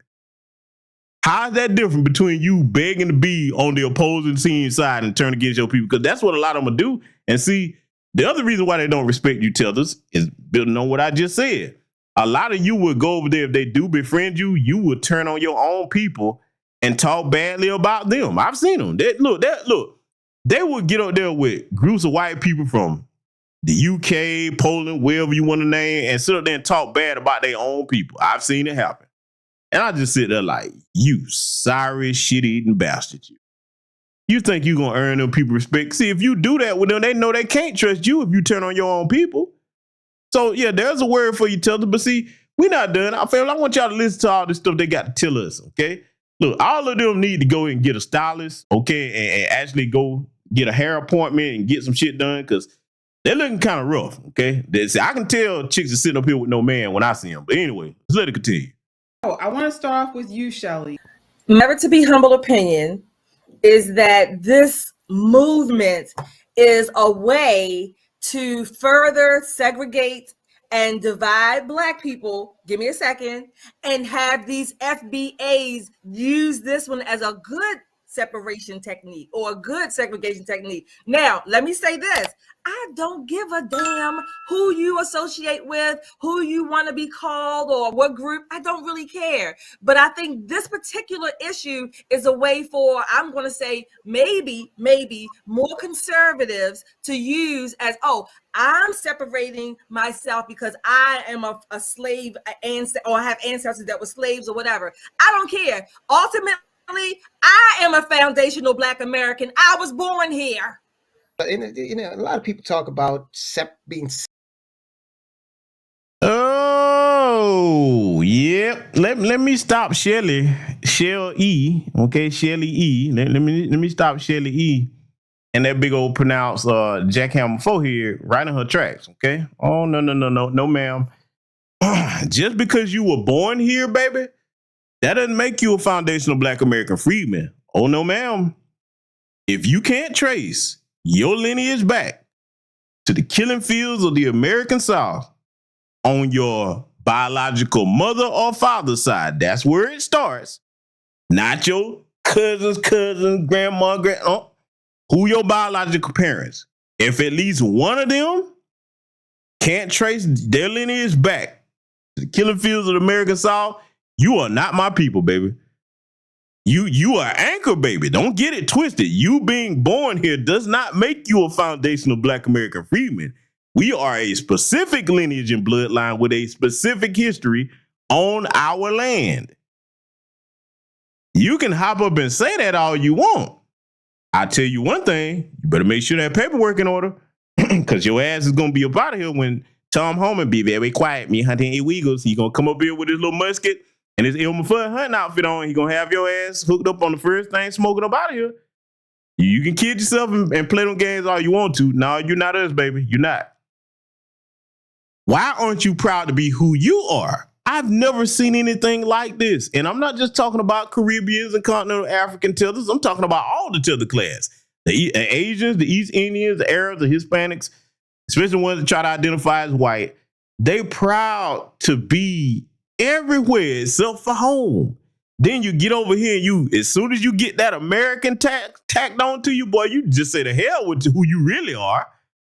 Oh, I'm American. No, but baby, you look, saying you in America, you got naturalized citizenship, but your bloodline does not go here. No, it doesn't.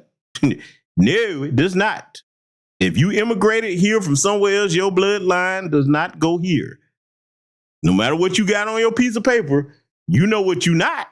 Especially those you try to identify as white. Y'all are too far gone. But see, these jokers like this chick right here, oh man, talking about I don't care, I don't care. You care enough to get together and have a little tether coping session, because that's exactly what this is.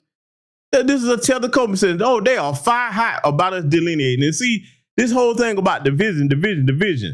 Their version, their sick version of unity and being united is them disrespecting us and being freeloaders. And we just supposed to not say nothing and just for the sake the fake the funky and everybody got to lie to kick it. Nah, we ain't doing that. Ain't nobody finna lie to kick it. No, it's delineation time, baby. We need you to show us how hard you work, okay? Get together, like Hector and Esmeralda was saying before, and show us how you take care of business. Boy, that little, what's her name, little KJ? Boy, she is mad. Don't tell me you don't care. This don't look like people that don't care to me. People that don't care don't talk about things they don't care about. You understand? Oh, you care. And see, little buddy right here, man, I got to go here, family. Why do they all look so damn dusty? Do nobody not understand what lotion is? I mean, it's okay to use a little bit of lotion. It's okay. It's not going to kill you. Get you some now, don't get that cheap shit now. You know what I'm saying? The little water in a bottle that you put on, then your ass is ashy a couple of minutes afterwards. Spend you this a good $10 on some lotion, okay? And moisturize. Man, stop disrespecting your melanated skin. I got to call it out for them. They need to get on their job. They got a lot more to worry about than Foundation of Black American Freedmen, but worry about us nonetheless. They are. So I'm gonna let Soldiers of Finance, boy, hell of a name that is. I'm gonna let Soldiers of Finance tell us what more we need to know, because see, if he was a soldier of finance, you would be getting together with other men of your lineage and culture and putting them finance together to make your homeland the place where you should be instead of flee. Let's let it continue. Separate and all of this other stuff.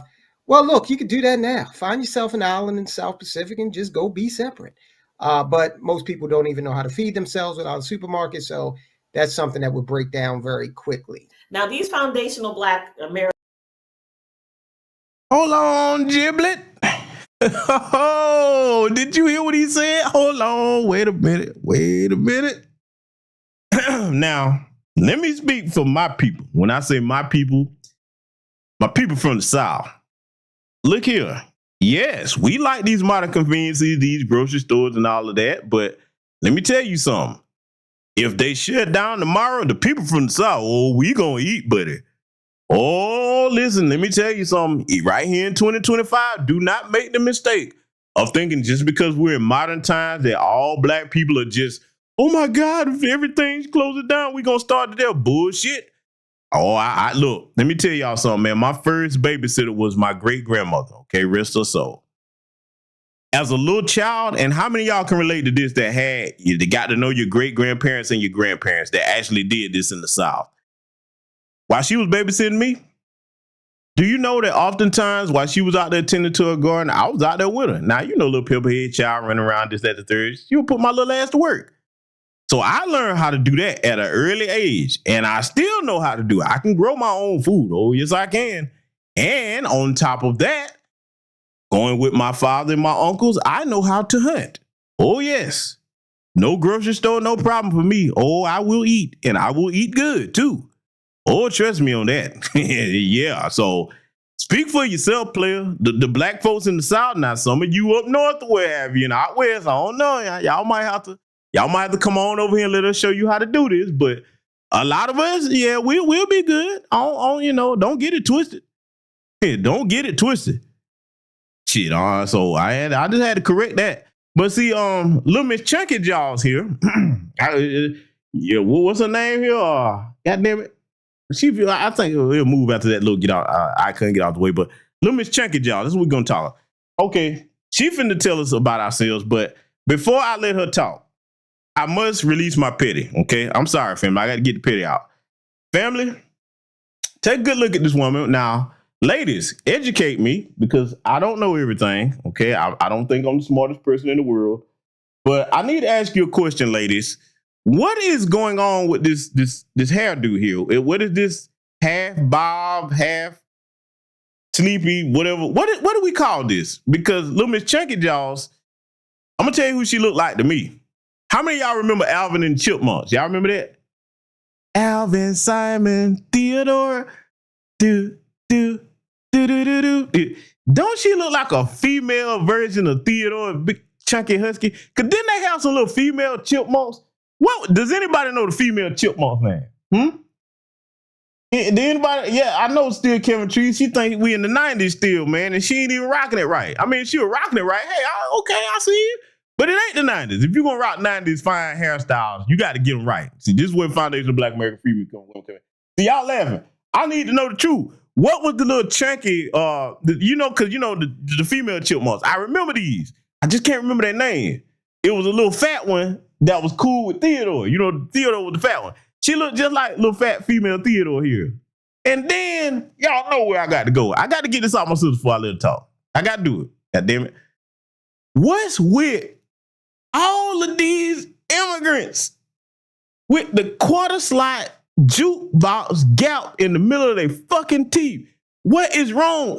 I swear to God, every time I see that, I just want to go in my pocket and pull out some change and fling it right in the middle of that motherfucker and see if you start playing music. Why don't you get these gaps in your teeth closed before you start worrying about Foundational Black American Freedmen? Fix these goddamn gaps in your teeth. Little plow mouth looking motherfucker, you. All this shit they got, you can't even get dental work straight. How you look? If your shit is fucked up, okay? If your shit is fucked up in your grill, where you got a little winch between your mouth, why don't you get that shit fixed before you start worrying about what my people doing? Huh?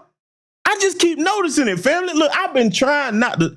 Y'all, I know I can't be the only one that see that shit. Them big ass gaps in their mouth. Why do they all have them things, man? Shit. What is that all about? Is this something that they do? Is this a cultural thing? I'm trying to figure it out, man, because so many of them have that shit and then walk around proudly. Boy, I bet you them some motherfucking whistling champions, boy. Can you imagine? Man, look, I got to go here. I know this is vulgar, but it's late, so kids shouldn't be up, okay? And kids, if you all cover years. Listen, fellas, now, looking at little female Theodore here, I'm going to be honest with you. I would be scared to let her give me some head, boy. Could fuck around, boy, and get some of that skin stuck between that goddamn gout, man. Do you know what kind of rip or tear that could cause? That's a hazard. I ain't gonna lie, man. Them gout two motherfuckers, no. I'm cool. I'm good. No. I'm just saying, man. I know I ain't the only one that thought about it, goddamn it. Well, maybe I am the only one that thought about it. But damn it, I thought about it nonetheless. And now you know. I'm doing a public service announcement. Brothers, be careful. Watch these little quarter slot gaps, okay? Because now they get the, yeah, it could be bad. I'll leave it there. Anyway, she got stuff she need to tell us, so let's let it continue. Americans, the authority, whoever they are. I've never heard of such, and no, you may not claim me in your group, just because I happen to be born an American, right? Born an American with beautifully melanated skin, but American nonetheless, right? We're not going to start dividing ourselves into these little pockets that make it easier for people to take advantage. Baby, you need to divide yourself away from that table. That's what you need to divide. You need to divide yourself away from them hot pockets that you sucking down, okay? Because that head is just chunky. She looked like a chicken McNugget with eyes and a fucked up hairdo. God damn, man. And look at this. See, sometimes these tethers, boy, you make memeing you so easy. Do y'all know what kind of memes I could make with this motherfucker? Little old goofy, gout mouth, Miss Potato Head looking heifer. Worrying about my people's business. Ain't a foundation of Black American freedmen in sight. And look, I'm gonna tell you what it is, family. I know what this is. They've been sitting up here listening to our X spaces and stuff, and they've been seeing the stuff that we've gotten done, especially when we let Democrats crash and burn, and that we didn't vote their girl Kamami in there so they could flood us with more of their little anti-Black asses. Because even these are anti-Black. I guarantee you, because see, they wouldn't be talking like this. Let me tell you something. I got friends that are continental Africans and Caribbeans. They don't talk nothing like this, man. We get along just fine. You know what I'm saying? Lifelong friends. I'm talking about some that are not in the country and some that are in the country. So I make distinctions between the tether class and these motherfuckers here, okay? These jokers right here. I have to make distinctions between the on-code brothers and sisters and these tether class misfits. I got to call them misfits because this chick whole condition is a misfit. Head like a little mutant chicken nugget, chunky, Humpty Dumpty looking. Man, you need to get your ass. Look, I'm gonna tell y'all know I gotta go here. Instead of worrying about my people, what you need is a blessed can of Slim Fast. You know, the power of Slim Fast compels you, fling it at your ass. Every time it hits you, maybe they'll knock a couple pounds off your ass. That's what you need. You and Roland Martin need to tag team up together and get with Lizzo trainer. Cause Lizzo, shout out to Lizzo. Lizzo kicking ass, man. Lizzo said she tired of being chunky and fat. She getting it done. Y'all need to go find Lizzo, okay? Because, I mean, this chick right here, you can somewhat see her neck, but she getting into that Roland Martin 8 wonder of the world, no neck territory. That's where she going with this, man. So I'm just saying she got a lot more to be worried about. You need to resurrect Jenny Craig, you know what I'm saying, that program and get on that before you worry about my people. Anyway, I'm going to let her continue. Of other people. And let me tell you something. I'm sick of FBAs, okay? I'm sick of them too. I'm just sick of people begging all the damn time. Yeah, you can actually walk.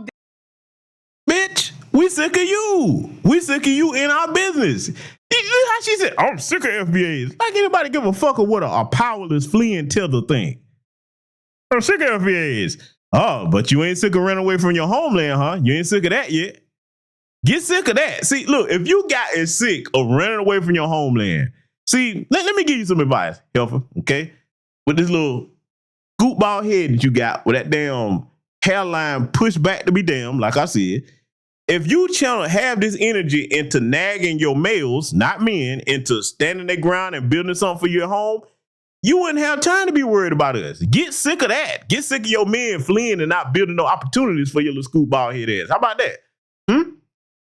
And Nicole Bennett, whatever, you know what I'm saying? Get mad at whoever keep feeding you them portions for you to get that little NBA basketball shaped head of yours. Rocking that fucked up, raggedy ass, played out, wannabe 90s hairstyle. Just making a market. The 90s hairstyle system was the shit.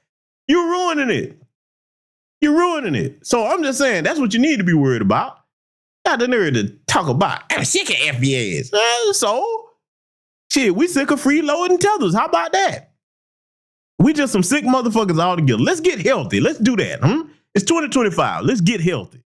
And the healthiest thing for you to do is focus on your homeland and get that straightened out. Stop worrying about what my people got going on. Let it continue. Down Baltimore and step in human feces.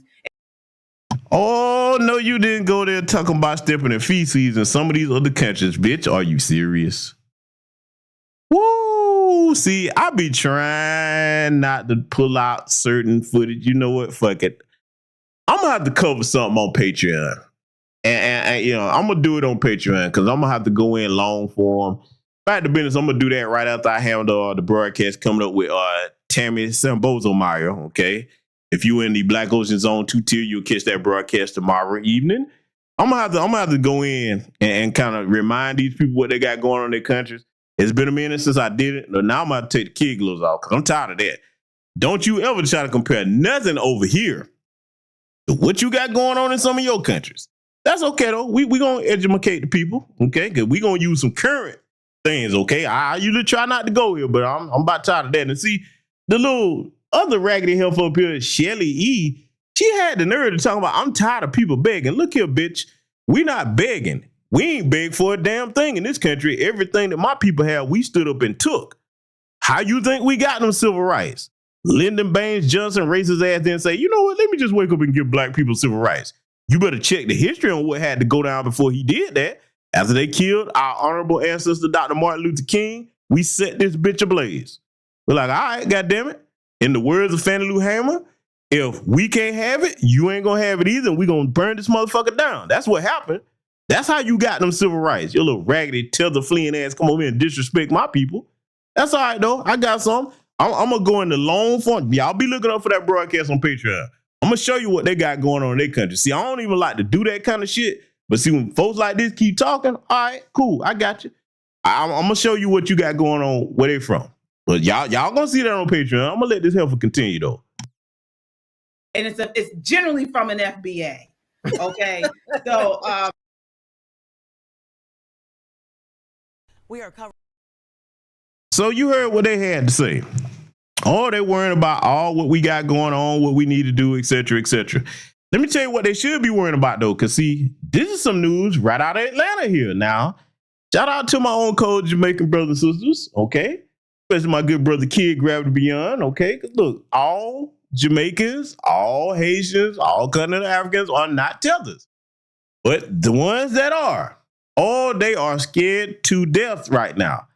Let me show you what's going on here in Atlanta. A lot of them nervous because they did what I was talking about earlier in the broadcast. Let me tell you something. Atlanta, Georgia is one of the most welcoming black cities on the planet, okay? Definitely here in the United States. We welcome everybody as long as you're respectful. And a lot of them have come down here and they stayed and they didn't get their paperwork in order.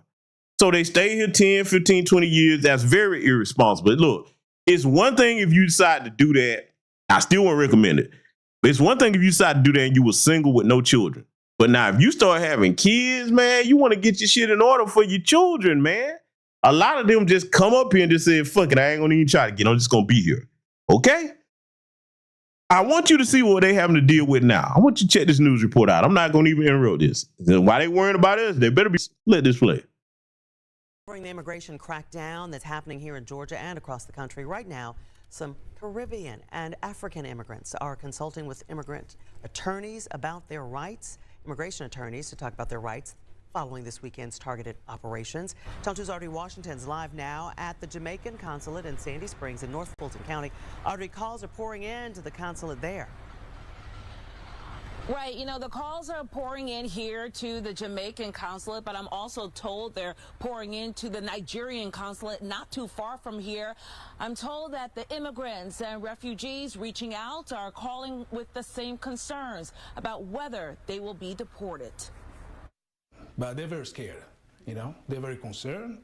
All weekend, those at different local Caribbean and African consulates and organizations fielded calls from concerned immigrants and refugees. Some of the questions. They respond to me, what is the legal? Some immigrants and refugees who are here legally said they're scared they might get deported. You know, they don't know if going to work, they might not come back home. Monday, I spoke with the head of the Jamaican consulate of Atlanta and with the president of the Congolese community of Atlanta. Right now, there are about 8,000 people from the Congo living in Georgia, and for Jamaicans in our state, 500,000. Some of them came here to school. Well, the Congolese community, we have a lot of refugees because of the war. Dede Tumba said the main concern is whether Trump will end the temporary protected status program that allows refugees to remain in the U.S. legally.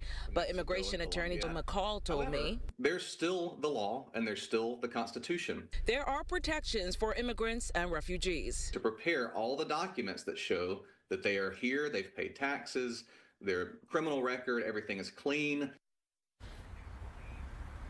And that immigration attorney told me it's important for people to keep their immigration paperwork in a safe place just in case they need it at short notice. And we are live here in Sandy Springs. Audrey Washington, Channel 2 Action News.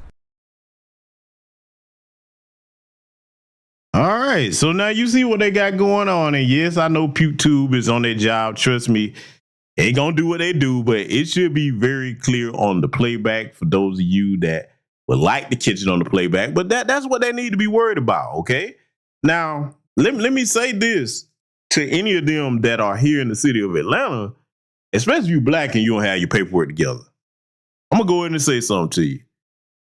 You really ought to be ashamed of yourself because you have a much easier time working with other black folks, getting things together. As you see, they have their own consulate here, where they can get help. You can get your shit together faster than most other people.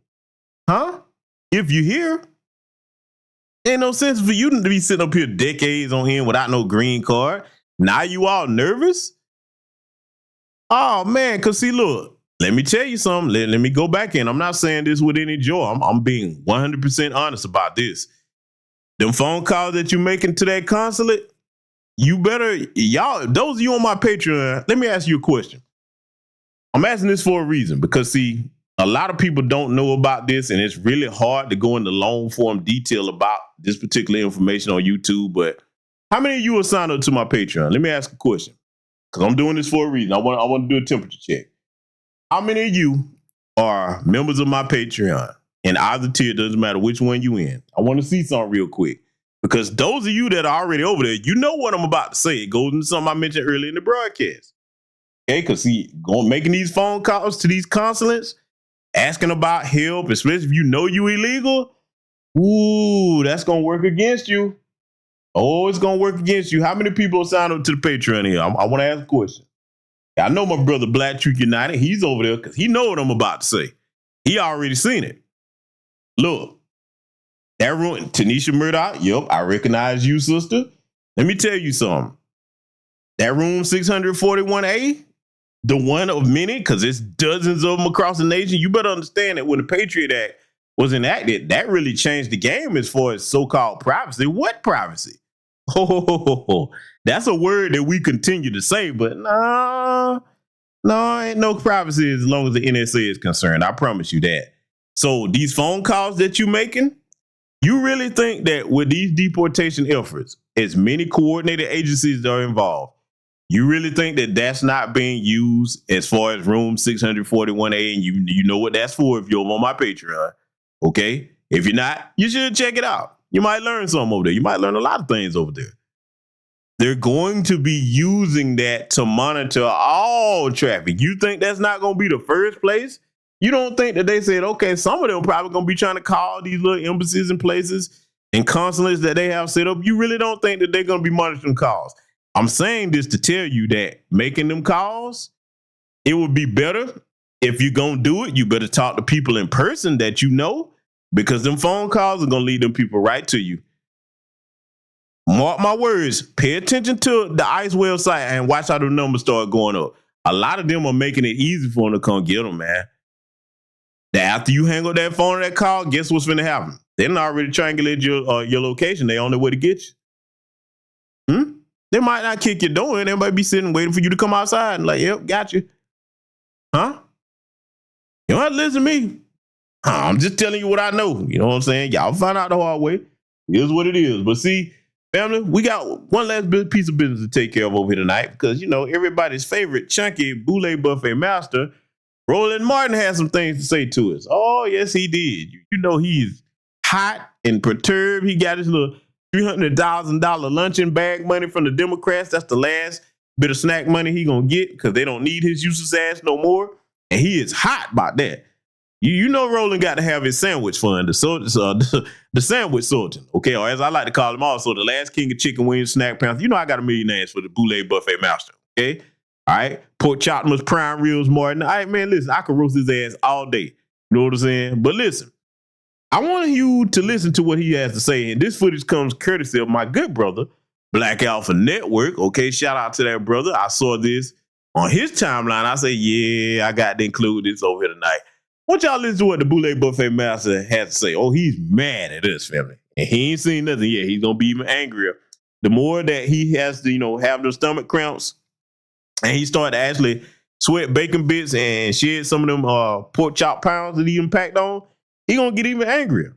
Can you imagine what happens if Roland, it gets so tough for him that he has to become skinny? Can you imagine a skinny Roland Martin? He would actually have a neck. He will actually have a neck for the first time ever in his life. Man, Roland, you really shouldn't be angry at us, Roland. You should be thanking us, okay? Because you're about to lose a lot of weight, man. Anyway, let's let old pork chop those prime ribs Martin tell us what's on his mind. Trump and his minions, this is all tied together, a couple days ago, in their attack on migrants, they've been touting the 14th Amendment. And Trump goes out and he says that, that 14th Amendment, that was meant. That was meant only for formerly enslaved people of African descent. And that was music. Yes, Roland. Yes, that's exactly what it was meant for. Look at this jackass. Family, you know what? I gotta go here. He got them eyes of bucking, looking like a little mutant bun, no neck to be seen in sight. I have to make a request. My good brother, Black Truth United. Brother, will you screenshot this and proceed to meme his ass? Because he deserves it, okay? Because I'm going to get him too. But I have to call it, look, I'm going to have to call in Black Truth United.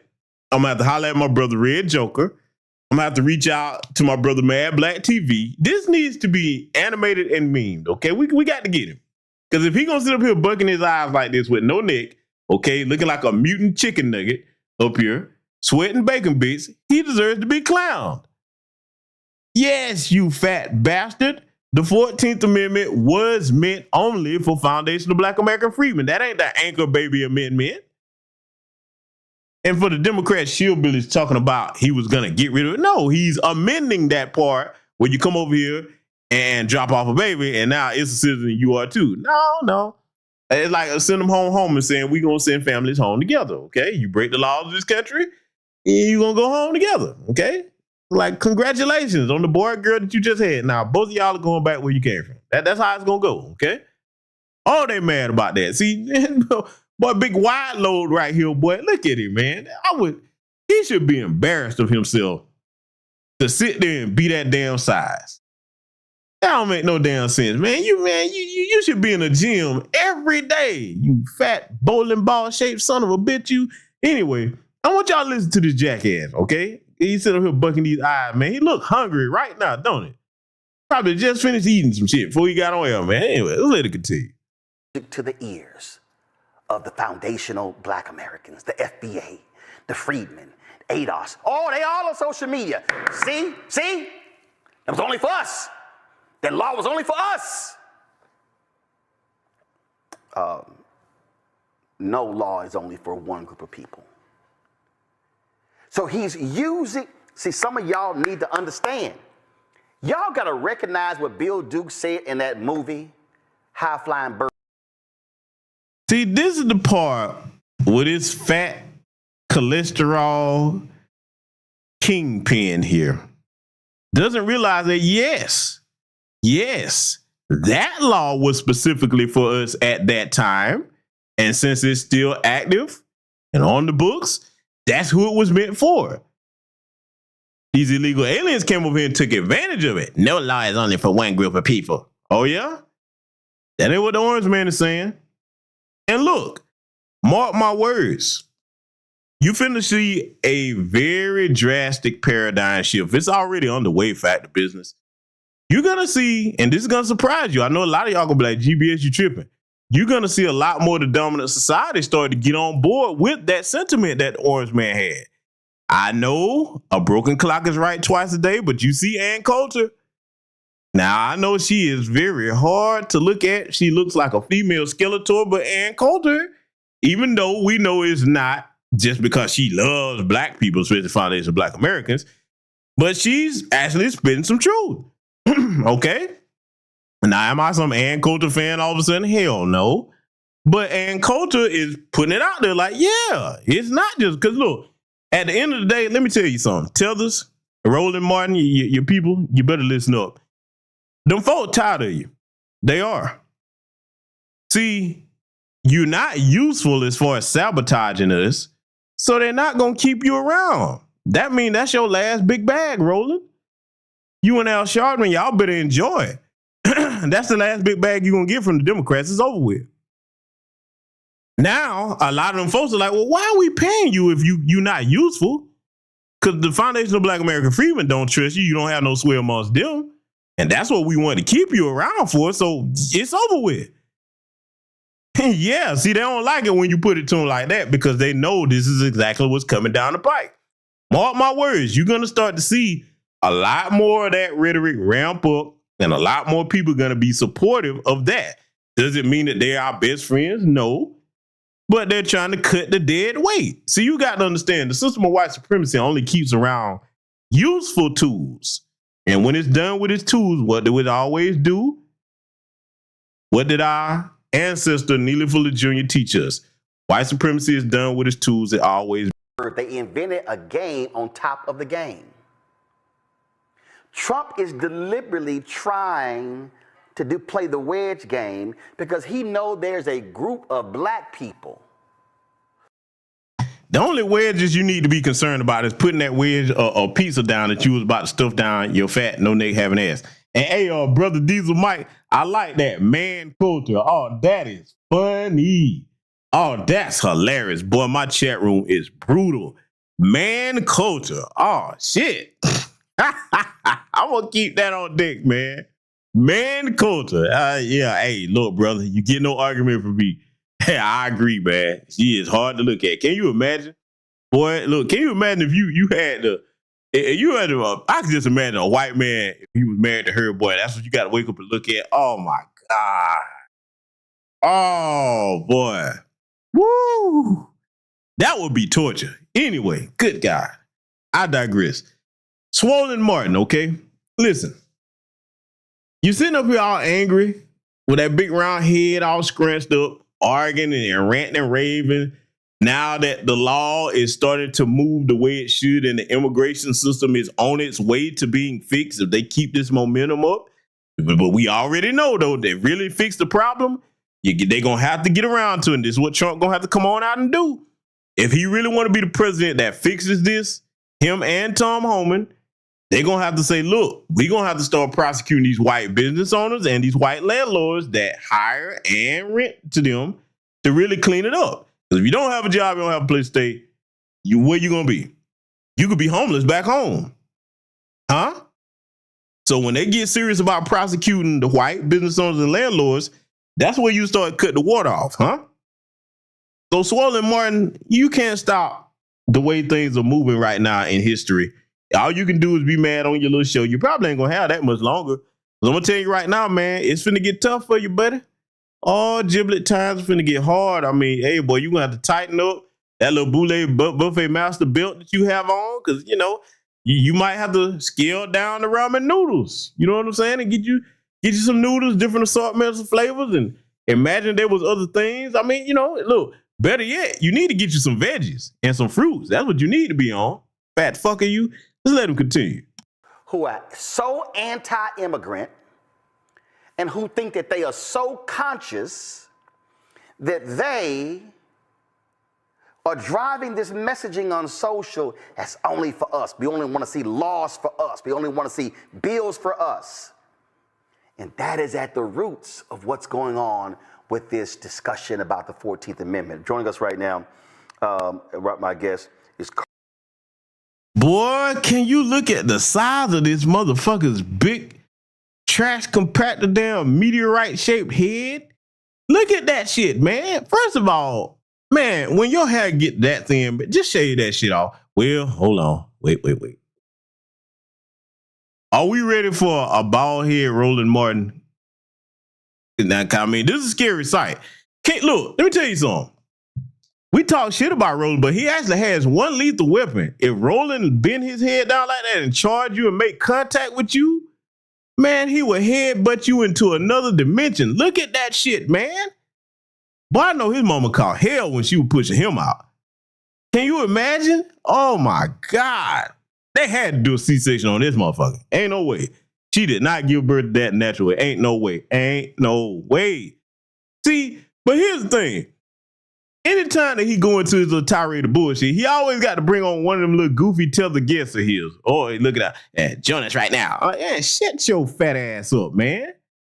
You know what I'm saying? Oh, I want y'all to listen to his guest here for to get on him. Boy, I told y'all, if you think that those of us who are foundational Black American freedmen out on these grassroots aren't making a difference, don't believe us. Believe them. Listen to how nervous they are. Oh, boy, they throwing everything at the wall to see if they can get it to stick and see if we gonna come out here and put the case on for them. That's not happening.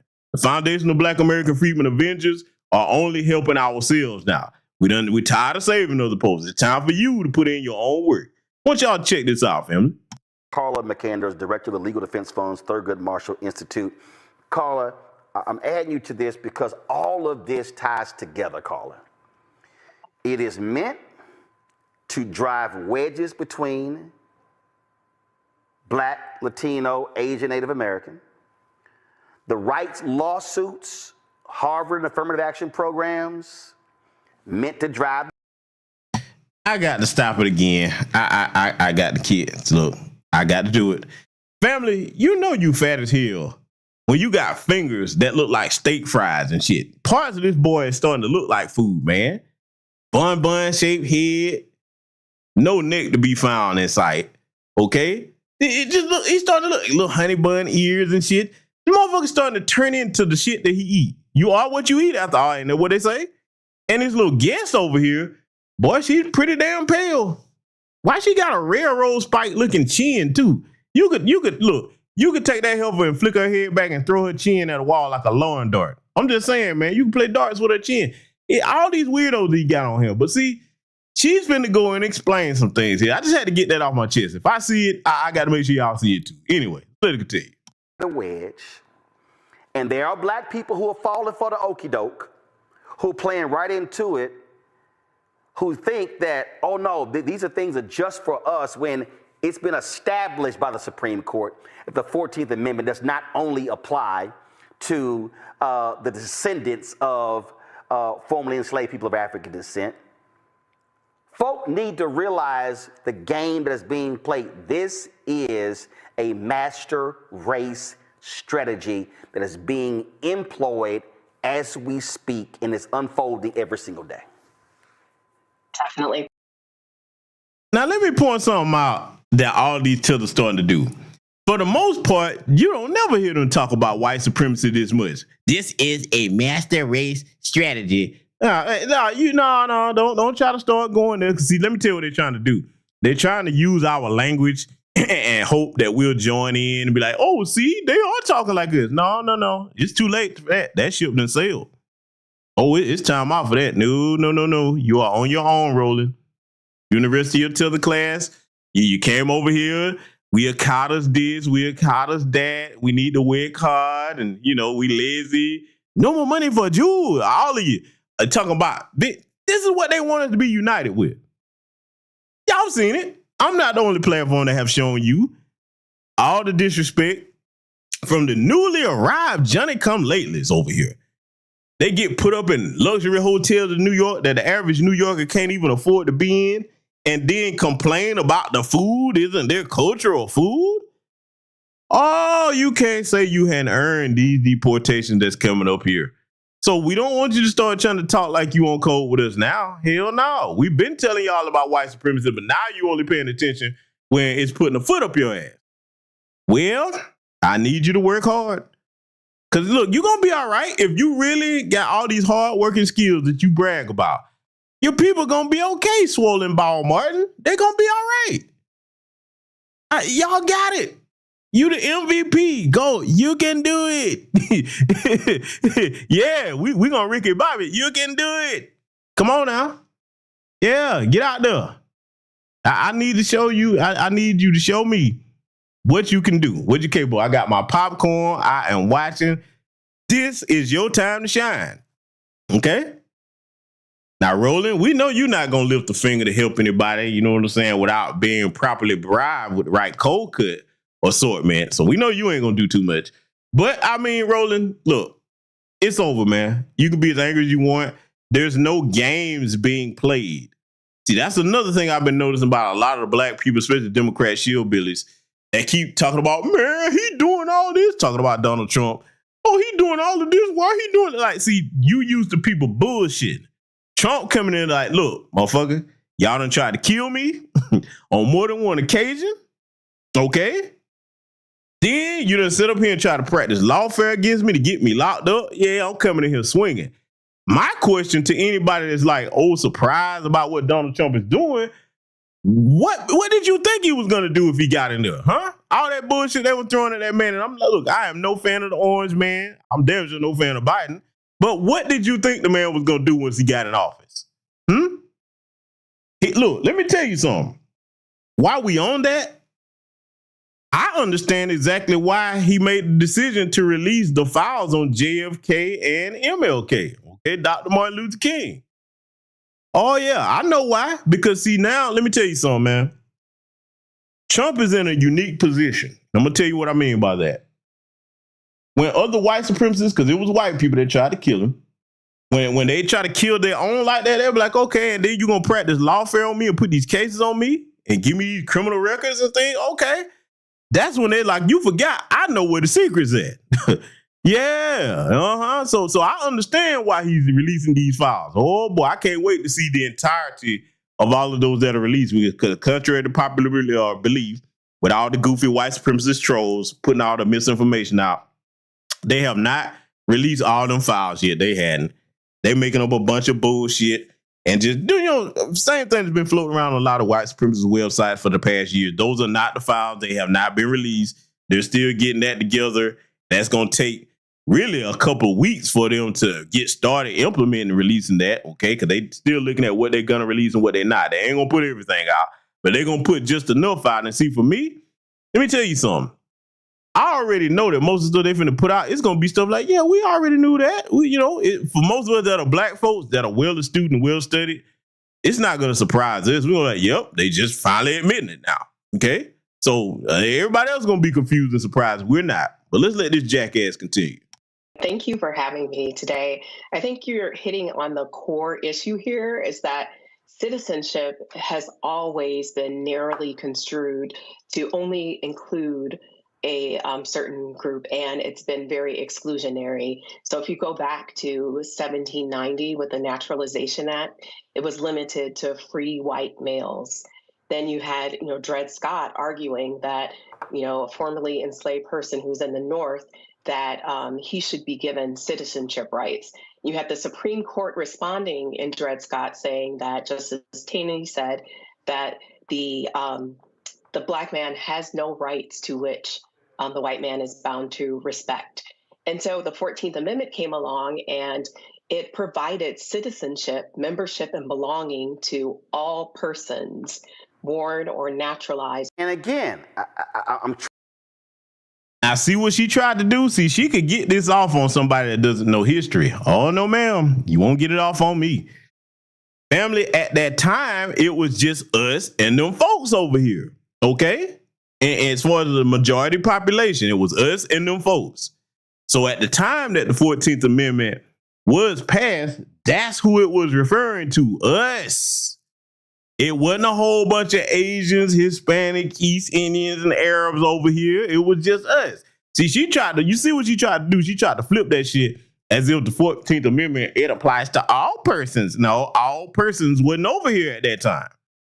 No, ma'am. So originally it was intended for us. Those of us who are foundational Black American freedmen, the descendants of slaves of American chattel slavery. That's who it was intended for. And see, this is another thing too that I find funny about the tether class. All the history that they ignore, look how much they know. And see, I'm gonna make a point about this.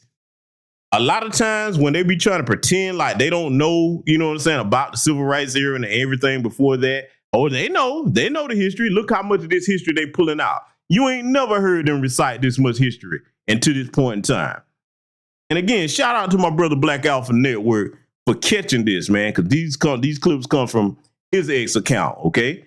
You ain't never heard them recite this much history until now that they're being threatened. Oh, now it's time to go and start. See, that let you know they know. They know the history of our people, so that means that when you being disrespectful, you know what you're doing. That's okay though. You finna pay the piper now, and the Orange Man and Tom Homan ain't playing. You ain't got them papers in order. You're going back where you came from. Let's let it continue. Trying to keep people to understand, keeps them centered of what's going on here.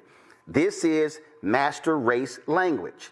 When they are attacking illegal immigration, attacking migrants, what they're saying is, we need all of these dark people out. When he calls African nations shithole countries, when he lies about Haitian immigrants are eating dogs and cats in Springfield, Ohio. Provide the footage on video where Donald Trump said Haitians were eating dogs and cats. See, this the thing, Democrats. This is why people don't respect y'all lying asses. Even if you have an adversary, and this is what I teach young people, okay? Even if you have an adversary, don't get in the habit of telling lies on a person because you have issue with them. Tell the truth. Let the truth be your weapon. And if nobody can produce footage of that man saying Haitians are eating dogs and cats, they keep telling that fucking lie. See, they think it's a small thing, but first of all of us that saw that debate know that that man did not say Haitians are eating it. He said they are eating the dogs and cats. He did not specify who he was talking about. He could have been talking about any group of illegal aliens. They're like, oh, you know who you were talking about. No, I don't know nothing until somebody says specifically. And if you're going to make that assertion, you need to be able to back it up. So look, anytime you hear them saying that, like, hey, produce the audio or video of Trump saying that. Please do that. And it's not even about defending the orange man. I'm just saying I don't like lies being told on anybody. Y'all know I don't play that over here on this platform. We report on something, we're going to report the truth, even if I disagree with the person. Make up lies. But see, that's exactly why they're going to continue to lose. And y'all, boy, I don't know if y'all keep up with these types of things, but I do. That latest little conference they had with that little dainty Jamie Harrison, where they was up there all confused, man, the Democrats are finished. Mark my words, mark it down right here on this broadcast. They are going to lose the next presidential election. It's coming. They don't have nobody. They disorganized, man. It's over with. Now, who the Republicans will run next, I have some ideas about that, but that's a future discussion that we'll get into. But yeah, they done, bro. They done because they hadn't learned their lesson yet. And see, the reason why Fat Boy is still carrying that, he's still towing the line with the same talking points. What more evidence do you need that half the fucking country flipping red? The greater majority of the country flip red. Doesn't that tell you that means that even people that were hardcore Democrats got tired of y'all bullshit? You sitting up here, you got these fucked up laws where you targeting these babies with sexual confusion and all kinds of nonsense. People got tired of that. On top of the fucked up economy, on top of the illegal immigration. Boy, some motherfuckers love to ice skate uphill, man. Let's let it continue. He has no problem with white immigrants. No problem with that. In fact, they would prefer in Ohio and in Minnesota and in Wisconsin, if these were white immigrants, they're like, man, we good. And I need everybody to understand that this is what's also playing out in Germany right now. It's been playing out in Europe for the past decade. They have hated African immigrants because they stopped having babies in those countries. And they're like, yo, the master race, we losing. Elon Musk. Let me pause Roland Martin right here. Let me stop his chunky ass. Oh, see, Roland, the new black media is your worst nightmare, fat boy. You hear him talking about African immigrants and Haitian migrants. Family, you remember when they was rounding up those Haitian migrants at the Texas border when all of them thought they was finna run on over here and they got that rude awakening? You remember when that happened, right? What did Roland Martin say about that? Y'all remember that? He was quiet as them his people now. Those are his people. Does anybody remember Roland Martin talking about that? He look, the minute, if I'm a Haitian man, okay? If I was a Haitian man and my people were being done like that, and I got a media platform, the first chance that I find out about that, man, I am going to I'm like, hey, man, yo, I will be doing my part to warn my people, organize my people, and see what we could do to help each other out. That's what I would be doing. That boy didn't say shit. Cause you know, he good, he straight. He got his snack money and he cool. So I remember, I ain't gonna let you get away. Look, Pepperidge Farm remembers, and so does GBS, goddammit. I ain't gonna let you get away with that. You didn't give a damn about them. You give a damn now because it's a political football for you to use to hopefully try to angle your way back into getting another bag. But see, I'm gonna tell you something, fat boy. That's your last bag from the Democrats. They going on. Look, let me tell you something. Roland, the reason why that's your last bag, your girl Kamami, do you realize how much red ink that she got over there in the Democrat coffers? She fucked them up. Y'all know when they did their little forensic audit, they was like, it was well over $1 billion that they in the red. And then look, and then in that 20 million, old Pimp Hand Dog done stole him a good 20 million, probably, maybe. I can't confirm it, but I'm just saying, Pimp Hand Dog, now, you know, he was like, I'm gonna get me some of this money now. You know what I'm saying? So, you know, look, blame your girl Commandment. She pissed away all your funds. You backed the wrong horse, and now she done cut it to your sandwich money, okay? It's over with, fat boy. It's over with. Let's let it continue.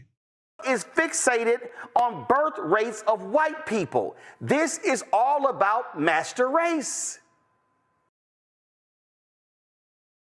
Yeah, I agree with you on that. Yeah, it is about master race. But see, you, fat boy, hadn't ran any races here recently, nor have your tether class people been trying to run the race with foundational Black American freedmen against white supremacy. You wait until you threaten it. Now you're like, oh, black people, we see what y'all Black Americans are talking about. Yeah, you should have been fighting the fight with us. It's too late now. Hey, listen, we've circled our wagons around our own lineage. We ain't looking for no more allies, no none of that. We're not trying to convince people about nothing. Hey, everybody's where you at. Everybody where you at. Now, when them folks come at you, you're going to have to deal with them. Hey, I hope you got everything you need together. Just like Hector and Esmeralda was telling us how much they got it. And they don't need black people. Then 1 minute, where y'all at, black people? Whoa, boy, they just all over the place. Well, I hope you figure it out. I hope you figure it out, because my lineage, foundational Black American freedmen, we will not be coming to anybody's rescue other than our own people. That's just the way it's going to be from now on. It's time for you to show how hard you work, how much smarter than us you are. You got it. Now you're going to get a chance to go up against this beast like we've been going up against for the last 400 plus years. May God be with you. That's it, family. Salute to everybody that contributed to the broadcast. Thank you very much. I appreciate all of my audience. I think I've driven the point home over here. Hopefully, I think it will play back pretty clearly despite the interruptions.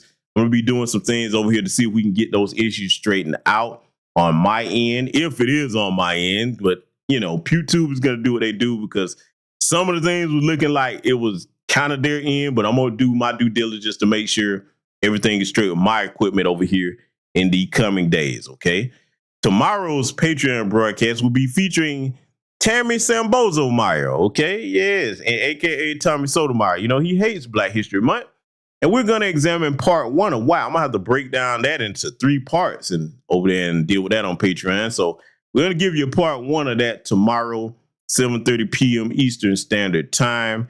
If you are a member of the Patreon, you can join us. It will be in the Black Ocean Zone 2 tier, that particular broadcast. But if you're a member of the Patreon, if you sign up, you're going to find very good information over there worthwhile.